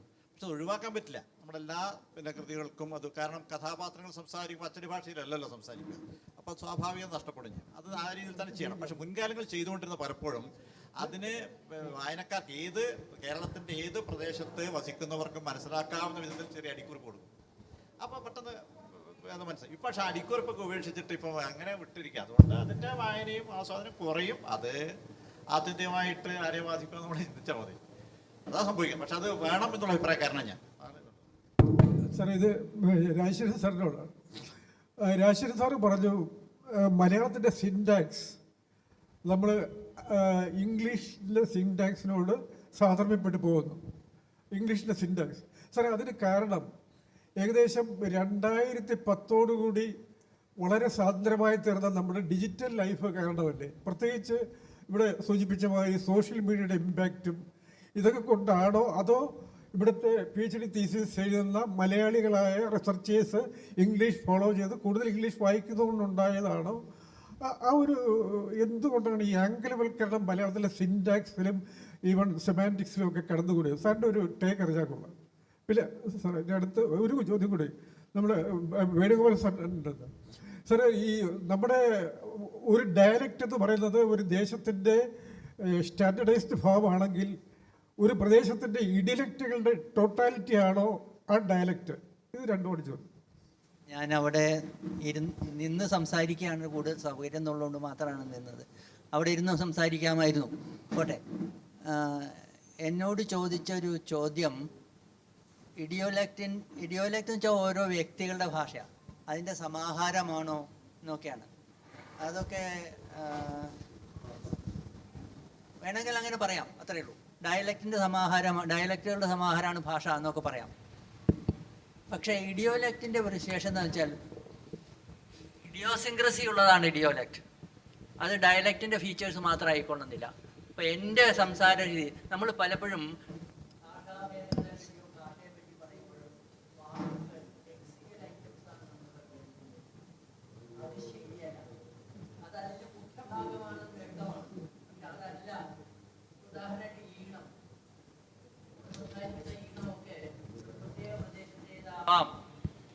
ഇംഗ്ലീഷ് വളരെ പ്രധാനമാണ്. ആക്സെൻറ്റ് ഫ്രീ എന്ന് വെച്ചാൽ എല്ലാവർക്കും വേണ്ടിയിട്ട് എന്നാണ് അർത്ഥം. ആക്സെൻറ്റ് തെറ്റിച്ച ആക്സെൻ്റ് എന്നല്ല, that also is A kind of accent. അത് പക്ഷേ ഏതെങ്കിലും പ്രദേശത്തിൻ്റെ ചോയുള്ളതല്ല, ഏതെങ്കിലും ഇപ്പോൾ ഇംഗ്ലീഷ് സ്പീക്കിംഗ് കൺട്രീസിൽ ഏതെങ്കിലും ഇതിൻ്റെ ചോയുള്ളതല്ല എന്നർത്ഥത്തിലാണ്. ഇപ്പോൾ വോയിസ് ഓഫ് അമേരിക്ക നമുക്കൊക്കെ വേണ്ടി തരുന്ന ഇത് പലപ്പോഴും ആക്സെൻറ്റ് ഫ്രീ ആയിരിക്കും. കാരണം അമേരിക്കൻ ആക്സെൻറ്റ് നമുക്ക് മനസ്സിലാക്കാൻ പ്രയാസമാണ്. ഇതേപോലെ മലയാളത്തെ പോലെയുള്ള വളരെ കുറഞ്ഞ പ്രദേശം മാത്രം ഉള്ളതുകൊണ്ട് നമുക്ക് അത്ര തിരിച്ചറിയാത്തതാണ്. ഭാഷകൾക്ക്, മലയാളത്തിന് മാത്രമൊന്നുമല്ല, എല്ലാ ഭാഷകൾക്കും ഇങ്ങനെ വൈവിധ്യങ്ങളുണ്ട്. ഈ ഭാഷകളുടെ വൈവിധ്യങ്ങളെപ്പറ്റി നമ്മൾ തിരിച്ചറിയാത്തത് കൊണ്ടാണ് നമ്മളെപ്പോഴും നമ്മുടെ നോട്ടം ചെല്ലുന്നത് പദങ്ങളിലാണ്. വിശേഷിച്ചും നിഘണ്ടുവിൽ ചേർക്കാവുന്ന പദങ്ങൾ, നിഘണ്ടുപരമായ പദങ്ങളിലാണ്. അല്ലാതെ എത്രയോ വ്യത്യാസങ്ങൾ ഭാഷകൾക്ക് പലപ്പോഴും ഉണ്ടാകാറുണ്ട്. മലയാളത്തെ സംബന്ധിച്ചിടത്തോളം ഒരുപക്ഷെ ഏറ്റവും പ്രമുഖം നിഘണ്ടുപരമായ വ്യത്യാസമായിരിക്കാം എന്നേ ഉള്ളൂ. അതുകൊണ്ട് നമുക്കെന്നെ തോന്നുന്നു അങ്ങനെയൊന്നുമല്ല. ഉദാഹരണത്തിന് കാസർഗോഡിൻ്റെയൊക്കെ ഉള്ള ഈണമൊക്കെ നല്ല വ്യത്യാസമുണ്ട്. അത് നമുക്ക് തിരിച്ചറിയാൻ പ്രയാസമായി തോന്നി എന്ന് വരാം. മലയാളികൾ തമിഴ് സംസാരിക്കുമ്പോൾ തമിഴന്മാർക്ക് പ്രയാസം തോന്നുന്നതിന് കാരണം നമ്മുടെ വാക്കുകൾ മാറിപ്പോകുന്നതുകൊണ്ടല്ല, നമ്മുടെ വ്യാകരണം തെറ്റിപ്പോകുന്നത് കൊണ്ടുമല്ല, നമ്മുടെ ഈണം തമിഴിൻ്റെ ഈണത്തിന് നിരക്കാത്തത് കൊണ്ടാണ്. മലയാളികളുടെ തമിഴിൻ്റെ ഈണത്തോട് ഏറ്റവും നിരക്കുന്ന ഈണം ഒരുപക്ഷെ ശ്രീലങ്കയിലായിരിക്കും, കന്യാകുമാരി ജില്ലയിൽ പോലും ആയിരിക്കണമെന്നില്ല. അങ്ങനെയൊക്കെ ഉണ്ട്. ഈണത്തിൻ്റെ വ്യത്യാസമുണ്ട്. ഉപയോഗിക്കുന്ന വർണ്ണങ്ങളുടെ കാര്യത്തിൽ വ്യത്യാസം. നമ്മൾ തെറ്റ് തിരുത്തുന്നതിൽ മിക്കവാറും 3/4 പങ്കും ഈ ഭാര്യ ഭർത്താവ് തുടങ്ങിയ പദങ്ങളിലാണ്, അത് സംസ്കൃത പദങ്ങളിലാണ്. മലയാളിയെ സംബന്ധിച്ചിടത്തോളം വളരെ പ്രധാനപ്പെട്ട ഒരു കാര്യം, ദ്രാവിഡ വർണ്ണങ്ങൾ ഉച്ചരിക്കുന്നതിൽ മിക്കവാറും ആളുകൾ ഒരു തെറ്റും വരുത്താറില്ല എന്നുള്ളതാണ്. നമ്മുടെ വീട്ടിൽ സംസാരിക്കുമ്പോൾ ഇല്ലെങ്കിൽ പോലും, ഭയം എന്നൊക്കെ പറയുമെങ്കിൽ പോലും നമുക്കൊക്കെ വഴങ്ങും. മലയാളത്തിൻ്റേതായ എല്ലാ വർണ്ണങ്ങളും, മലയാളത്തിൻ്റേതായ എല്ലാ വർണ്ണങ്ങളും എന്ന് വെച്ചാൽ തമിഴെഴുത്ത് എന്നാണ് അർത്ഥം. നമ്മൾ എന്തൊക്കെ ഭാവം നടിച്ചാലും അടിസ്ഥാനപരമായി നമ്മൾ തമിഴന്മാരാണ് എന്ന വസ്തുത അംഗീകരിച്ചേ പറ്റൂ. വ്യത്യാസപ്പെട്ട തമിഴാണെന്നേ ഉള്ളൂ. ഈ തമിഴ് എഴുത്തുകളിൽ നമ്മൾ തമിഴന്മാരെക്കാൾ വൃത്തിയായി പറയും. ഴ പറയുന്ന തമിഴന്മാർ വളരെ കുറവാണ്. വളരെ പഠിച്ചു പറയണം. തമിഴുക്ക് ഴ അഴക് എന്നൊരു പഴഞ്ചൊല്ലുണ്ട്. മലയാളത്തിന് ഴ അഴക് എന്നൊരു പഴഞ്ചൊല്ലില്ല. കാരണം നമുക്ക് അത്ര സ്വാഭാവികമാണ്. ങ ഞ ണ ന മ ഞ 6 അനുനാസ്യങ്ങൾ വേറിട്ട് പറയാത്തവർ, ഉച്ചാരണത്തിൽ വല്ല പിഴവുള്ളവർ മാത്രമാണ്. മിക്കവാറും എല്ലാ പ്രദേശത്തെ മലയാളികളും വേറിട്ട് പറയും. ഇതുകൊണ്ട് നമ്മൾ ഈ തെറ്റിക്കുന്നു എന്ന് പറയുന്നത് മിക്കവാറും സംസ്കൃത പദങ്ങളാണ്. അതുപോലും ഷ ഷ സ നമ്മളെപ്പോലെ വേറിട്ട് ഉച്ചരിക്കുന്നവർ ഇന്ത്യയിൽ തന്നെ ഇല്ല. ഇപ്പോൾ ഉത്തരേന്ത്യയിലെ വലിയ ഗംഭീര സംസ്കൃത പണ്ഡിതന്മാർ വ്യ എന്നത് അവ്യയം എന്നുള്ള വ്യ എന്ന് ഉച്ചരിക്കുന്നത് ബ്യ എന്നാണ്. മിക്കവാറും എല്ലായിടത്തും അഭ്യയം എന്നൊക്കെ പറയുന്നവർ ധാരാളമാണ്. അതുകൊണ്ട് കേരളത്തിൽ നിന്നല്ലാതെ സംസ്കൃതം പഠിച്ച വിദേശികൾക്ക് ആ വ്യത്യാസം, തെറ്റെന്ന് പറയേണ്ട, വ്യത്യാസങ്ങൾ വരാറുണ്ട്. നമ്മൾ മിക്കവാറും നമ്മുടെ വ്യത്യാസങ്ങൾ ഒന്നുകൂടി പറഞ്ഞാൽ ഘ ഝ ഢ ധ ഭ ഘ ഛ ഢ ധ ഭ എന്നിവയിലാണ്. മഹാപ്രാണം എന്ന് നമ്മൾ വിളിക്കുന്ന ഖരങ്ങളും ഘോഷങ്ങളും ഉച്ചരിക്കുന്നതിലാണ് നമുക്ക് വ്യത്യാസങ്ങൾ വരുന്നത്. അത് വലിയൊരളവിൽ ക്ഷമിക്കാവുന്നതേ ഉള്ളൂ. കാരണം അത് നമ്മുടേതല്ല. നഖവും മേഘവും തമ്മിലുള്ള ഘായ്ക്കുള്ള വ്യത്യാസം വരുത്താൻ നമുക്ക് വളരെ പ്രയാസമാണ്. നമ്മൾ പഠിച്ചുണ്ടാക്കണം. മലയാളത്തിൽ സ്പെല്ലിംഗ് ഉള്ളത് കൃത്യമായി പറഞ്ഞാൽ സ്പെല്ലിംഗ് എല്ലാം നമ്മൾ പറയും. പറയുന്ന പോലെ ഉച്ചരിക്കുന്ന പോലെ പറയുന്നതൊക്കെയാണ് നമ്മൾ ഭാവിക്കുന്നത്. വെറും ഭാവമാണ്. അതിൻ്റെ ആവശ്യമില്ല.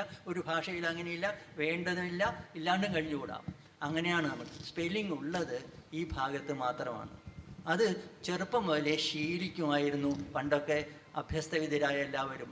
വിദ്യാഭ്യാസം വളരെ പരന്നു പോയപ്പോൾ അതിൽ പലപ്പോഴും ശ്രദ്ധ കുറഞ്ഞു. അത് ശ്രദ്ധിക്കേണ്ട ആവശ്യമില്ല എന്ന് അധ്യാപകർക്ക് തോന്നി. അത് ശ്രദ്ധിക്കേണ്ട ആവശ്യമില്ല എന്ന് വിദ്യാർത്ഥികൾക്ക് തോന്നി.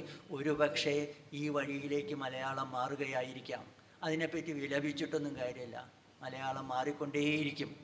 മരങ്ങൾ എന്ന് പറയാതെ ഇവർ മരങ്ങൾ എന്ന് പറയുന്നത് തെറ്റാണെന്ന് വിചാരിച്ചിരുന്ന ആളുകൾ ഒരുപക്ഷെ മലയാളത്തിലുണ്ടായിരുന്നിരിക്കാം, അന്നത്തെ കേരളത്തിലുണ്ടായിരുന്നിരിക്കാം. അന്നത്തെ കേരള ഭാഷയിൽ ഇതൊക്കെ അബദ്ധമാണ് എന്ന് വിശ്വസിക്കുന്നവരുണ്ടാകാം. അതല്ല അറിന്തേൻ അണിവാനനങ്കൻ മടിന്തു വൈത്തോരു കുറിഞ്ചിമാലൈ എന്നല്ലാതെ അതല്ലറിഞ്ഞേൻ അണിവാനനങ്കൻ മടിഞ്ഞു വെച്ചോരു കുറിഞ്ഞിമാല എന്നുള്ളത് ഒരു മാറ്റമാണ്, തെറ്റാണെന്ന് വിചാരിച്ചവർ ഒരുപക്ഷെ ഒരു കാലത്തുണ്ടായിരുന്നിരിക്കാം. പക്ഷേ പരക്കെ വന്ന വാമൊഴിയിലെ മാറ്റങ്ങൾ സ്വീകരിക്കുക എന്നതാണ് മലയാളിയുടെ സ്വഭാവം. ആ സ്വഭാവം ഒരുപക്ഷെ നീണ്ടുപോയി കഴിഞ്ഞാൽ നമ്മൾ ഇന്ന് തെറ്റ് എന്ന് നിർവചിക്കുന്നതൊക്കെ സ്പെല്ലിംഗ് എഴുതി കാണിച്ചാൽ മതി. വേണമെങ്കിലേ ഉള്ളൂ. സ്പെല്ലിംഗ് തെറ്റ് വരുക, അത് ഉച്ചരിച്ച് വേർതിരിക്കേണ്ടതില്ല എന്നിടത്ത് വന്നുകൂടായികയൊന്നുമില്ല. സർ, ഒരു കാര്യം കൂടി പങ്കുവെക്കാനുണ്ട്. നമ്മുടെ ഭാഷയിലെ ഈ മൊഴി ഭേദങ്ങളെ ഏറ്റവും കൂടുതൽ ജനകീയമാക്കുന്നതിൽ ഈ കഴിഞ്ഞ 1-2 പതിറ്റാണ്ടുകളായിട്ട്, അല്ലെങ്കിൽ അതിൻ്റെ മുന്നേയുണ്ട് എങ്കിലും കുറച്ചുകൂടി ജനകീയമായിട്ട് ഇതിനെ മാറ്റുന്നതിൽ തിരക്കഥാകാരന്മാർ, സിനിമയുടെ തിരക്കഥാകാരന്മാർ ബോധപൂർവമായിട്ടുള്ള ഒരു ശ്രമം നടത്തിയിട്ടുണ്ട് എന്നുള്ളത് കാണാം. അതുപോലെ തന്നെ കേരളത്തിൻ്റെ വിവിധ ഭാഗങ്ങളിൽ ചിത്രീകരിക്കുന്ന സിനിമകൾ, ആ സിനിമകളുടെ പ്രദേശത്തിൻ്റെ പ്രത്യേകതകൾ ഉൾക്കൊള്ളിക്കാൻ നിർബന്ധപൂർവമുള്ള തിരക്കഥാകാരന്മാരുടെ ശ്രമം, അതിനെ ആ രൂപത്തിൽ തന്നെ സ്വാഭാവികമായി പരമാവധി അതേ രൂപത്തിൽ തന്നെ സംവിധാനം ചെയ്യുന്ന സംവിധായകരുടെ ഒരു പ്രത്യേകതയും കൂരം. ഇതിൽ പല ചിത്രങ്ങളും നല്ല സ്വീകാര്യത ലഭിക്കുന്നതോടുകൂടി ഈ മൊഴിഭേദങ്ങളെ കൂടുതൽ ജനകീയമാക്കുന്നതിനും കൂടുതൽ ചർച്ച ചെയ്യുന്നതിനും തിരക്കഥാകാരന്മാർ വഹിച്ചൊരു പങ്കും ഇതിലൊരു പ്രധാനപ്പെട്ടതാണ് എന്ന് തോന്നിയിട്ടുണ്ട് പലപ്പോഴും. അല്ല, തിരക്കഥ എന്നുള്ളത് പഴയതരത്തിലുള്ള ഫിക്ഷൻ്റെ തന്നെ ഒരു എക്സ്റ്റൻഷനാണല്ലോ. ഫിക്ഷൻ്റെ തുടക്കം മുതലേ തന്നെ നമ്മൾ വാമൊഴിയിലേക്ക്, സംഭാഷണ ഭാഷ വാമൊഴിയിലേക്ക് വരാൻ ശ്രമിച്ചിരുന്നു. ആ ശ്രമം പൂർണ്ണമായും വിജയിച്ചിട്ടൊന്നുമില്ല. അതിൻ്റെ ആവശ്യവുമില്ല. പ്രാദേശികമോ സാമൂഹികമോ ആയ വ്യത്യാസങ്ങളുടെ ചുവ വരുത്തുക, നല്ലവണ്ണം ആ ചുവ വരുത്തുക എന്ന് മാത്രമേ വേണ്ടൂ. 100% അതാകാതില്ല. നമ്മൾ നിലവാരപ്പെട്ട ഭാഷയിലേക്ക് ഇടയ്ക്കിടയ്ക്ക് പോകും. കഥാപാത്രങ്ങളുടെ സംഭാഷണമൊക്കെ വാമൊഴിയിലായിരിക്കുമെങ്കിലും ചിന്ത പലപ്പോഴും വരമൊഴിയിലാകാറുണ്ട്. അതെല്ലാം CV രാമൻപിള്ള എടുത്താലും ചന്തുമേനോൻ എടുത്താലും അവരൊക്കെ ചിന്തിക്കുന്നത് വരമൊഴിയിലാണ്. 18-ാം അധ്യായത്തിലൊക്കെ തർക്കങ്ങൾ മിക്കവാറും വരമൊഴിയിലാണ്, വാമൊഴിയിലല്ല. മിക്കവാറും മറ്റേതിൻ്റെ ഒരു ചോ വരുന്നുണ്ടേന്ന് ഇടയ്ക്ക് വന്നിട്ട് ഇങ്ങോട്ട് വരുന്നേ ഉള്ളൂ. ഇങ്ങോട്ട് വരാറില്ല മുഴുവൻ. ഇങ്ങോട്ട് ഇറങ്ങി വരാറില്ല. അതുകൊണ്ട് രണ്ടും സമാന്തരമായി ഉണ്ടാകാതിരിക്കാറില്ല, അവ തമ്മിലുള്ള വ്യത്യാസം അധികം വരുത്തരുത് എന്നേ ഉള്ളൂ. അങ്ങനെ വരുത്തിയാൽ ഏതാണ്ട് തമിഴിലെ പോലെയാകും. തമിഴിലെ സിറ്റുവേഷനെ പറ്റി അല്ലെങ്കിൽ ഈ അറബിയുടെ സിറ്റുവേഷനെ പറ്റി പറയുന്നത് ഡയഗ്ലോസിക് സിറ്റുവേഷൻ എന്നാണ്. വാമൊഴി അറബിയും സ്പോക്കൺ അറബി പ്രത്യേകം പഠിക്കണം. ഇതിനൊരു കഥയുണ്ട്. ഒരു സ്കൂളിൽ 5 അറബി അധ്യാപകന്മാരുണ്ടായിരുന്നു. ഒരു അറബി വരുന്നു എന്നറിഞ്ഞിട്ട് 5 പേരും കൂടി ലീവ് എടുത്ത് പോയി എന്ന്. കാരണം സ്പോക്കൺ അറബിക്ക് അറിഞ്ഞുകൂടാ. Hello sir. സർ, എൻ്റെ ചോദ്യം രാജഗോപാൽ സാറിൻ്റെ അടുത്താണ്. ഇവിടെ സർ, ഭാഷ എന്ന് പറയുന്നത് ഇവോൾവ് ചെയ്യുന്ന ഒരു സംഗതിയാണ്. എല്ലാ കാലഘട്ടത്തിലും ഭാഷക്ക് സ്വന്തമായിട്ട് വളരാൻ പറ്റില്ല. നമ്മുടെ രാഷ്ട്രീയമായ തീരുമാനങ്ങളുടെ അടിസ്ഥാനം, രാഷ്ട്രീയം എന്ന് പറഞ്ഞാൽ രാഷ്ട്രീയ പാർട്ടി എന്നല്ല, സാമൂഹികമായ തീരുമാനങ്ങളുടെ അടിസ്ഥാനത്തിൽ സാംസ്കാരികമായിട്ടുള്ള അന്തരീക്ഷം മാറുമ്പോൾ ഭാഷയും മാറുന്നു എന്നുള്ളതാണ്. ലോജിക്കൊന്നും നമുക്കങ്ങനെ തീരുമാനിച്ച് പറയാൻ വേണ്ടി പറ്റില്ല.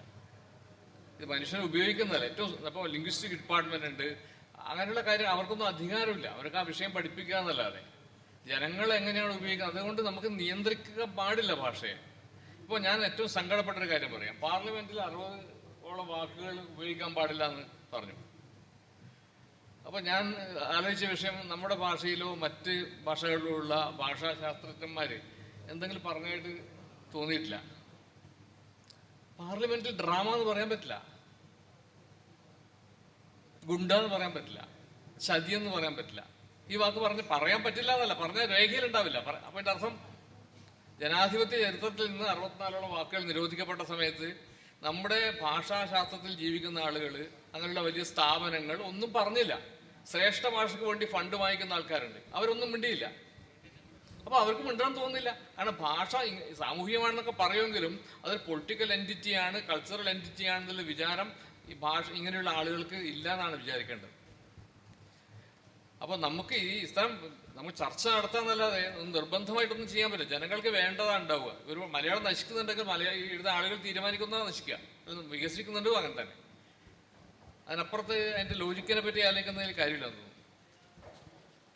ഞാൻ ഒരു ചോദ്യം കൂടെ. ഭാഷ ഏകദേശം അതിൻ്റെ ഉത്തരമാണ് ഇപ്പോൾ പറഞ്ഞത്, ഞാൻ ചോദിക്കാൻ പോകുന്നതിൻ്റെ. എന്നാലും ഒന്നുകൂടെ അത് ചോദിക്കണം എന്ന് ആഗ്രഹമുള്ള ചോദിക്കാം. ഇപ്പം നവമാധ്യമങ്ങൾ സാറ് പറഞ്ഞ പോലെ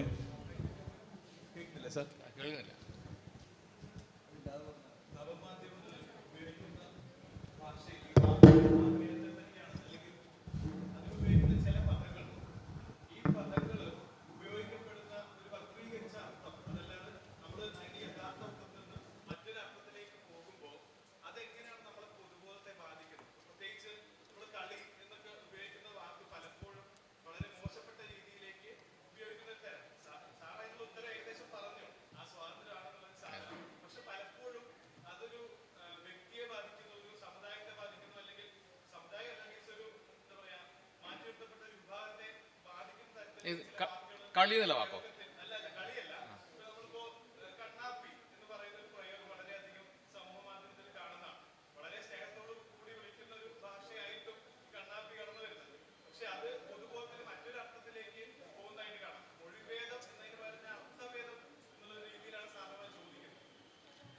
അതിനെക്കുറിച്ച് പ്രത്യേകിച്ച് എന്താ പറയുക, നമ്മൾ ഉപയോഗിക്കുന്നു. ഇത് ഭാഷയുടെ ഏറ്റവും ഞാൻ പറഞ്ഞ കാര്യം, ഭാഷയുടെ സ്വഭാവം എന്ന് പറഞ്ഞാൽ ഞാൻ ലിംഗ്വിസ്റ്റ് അല്ല, മനസ്സിലാക്കുന്നത് ഇത് ആളുകൾക്ക് നിയന്ത്രിക്കാനുള്ള അവകാശമില്ല. ഞാൻ റിട്ടയർ ചെയ്ത് വീട്ടിലേക്ക് വരുമ്പോൾ യാത്രയപ്പോൾ കാര്യങ്ങളൊന്നും ഉണ്ടായിരുന്നില്ല. സാധാരണ സഞ്ചി തൂക്കി ബസ്സിലിരിക്കുമ്പോൾ ഞാൻ ആലോചിച്ച കാര്യം, ഞാൻ എത്ര തവണ ഈ സൈലൻസ് പോലീസ് എന്ന് പറഞ്ഞിട്ടുണ്ടാവുന്നതാണ്. എത്ര വലിയ തെറ്റാണത്.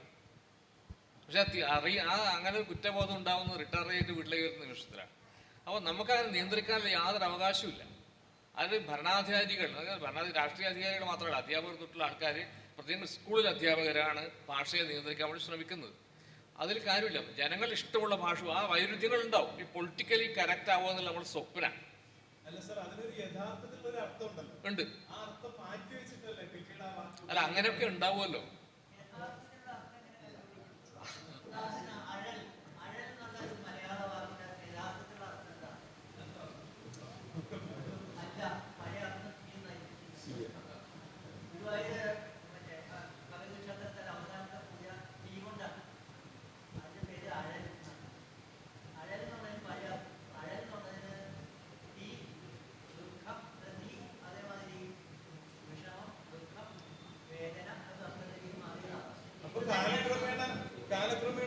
വാക്കുകളുടെ അർത്ഥം ഓരോ കാലത്തും വേറെ അർത്ഥത്തിലേക്ക് പരിണമിക്കാമോ?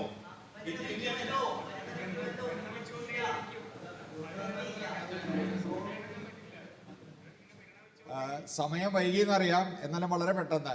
രാജഗോപാലൻ സാറ് കാസർകോട്ടെ 20ഓളം ഡയലക്റ്റുകളെ കുറിച്ച് പറഞ്ഞു.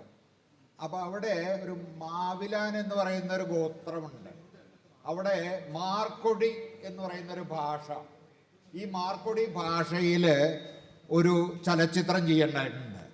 ഓൻകാര എന്ന് പറഞ്ഞ ഉണ്ണി MR സംവിധാനം ചെയ്തിട്ടുള്ളത്.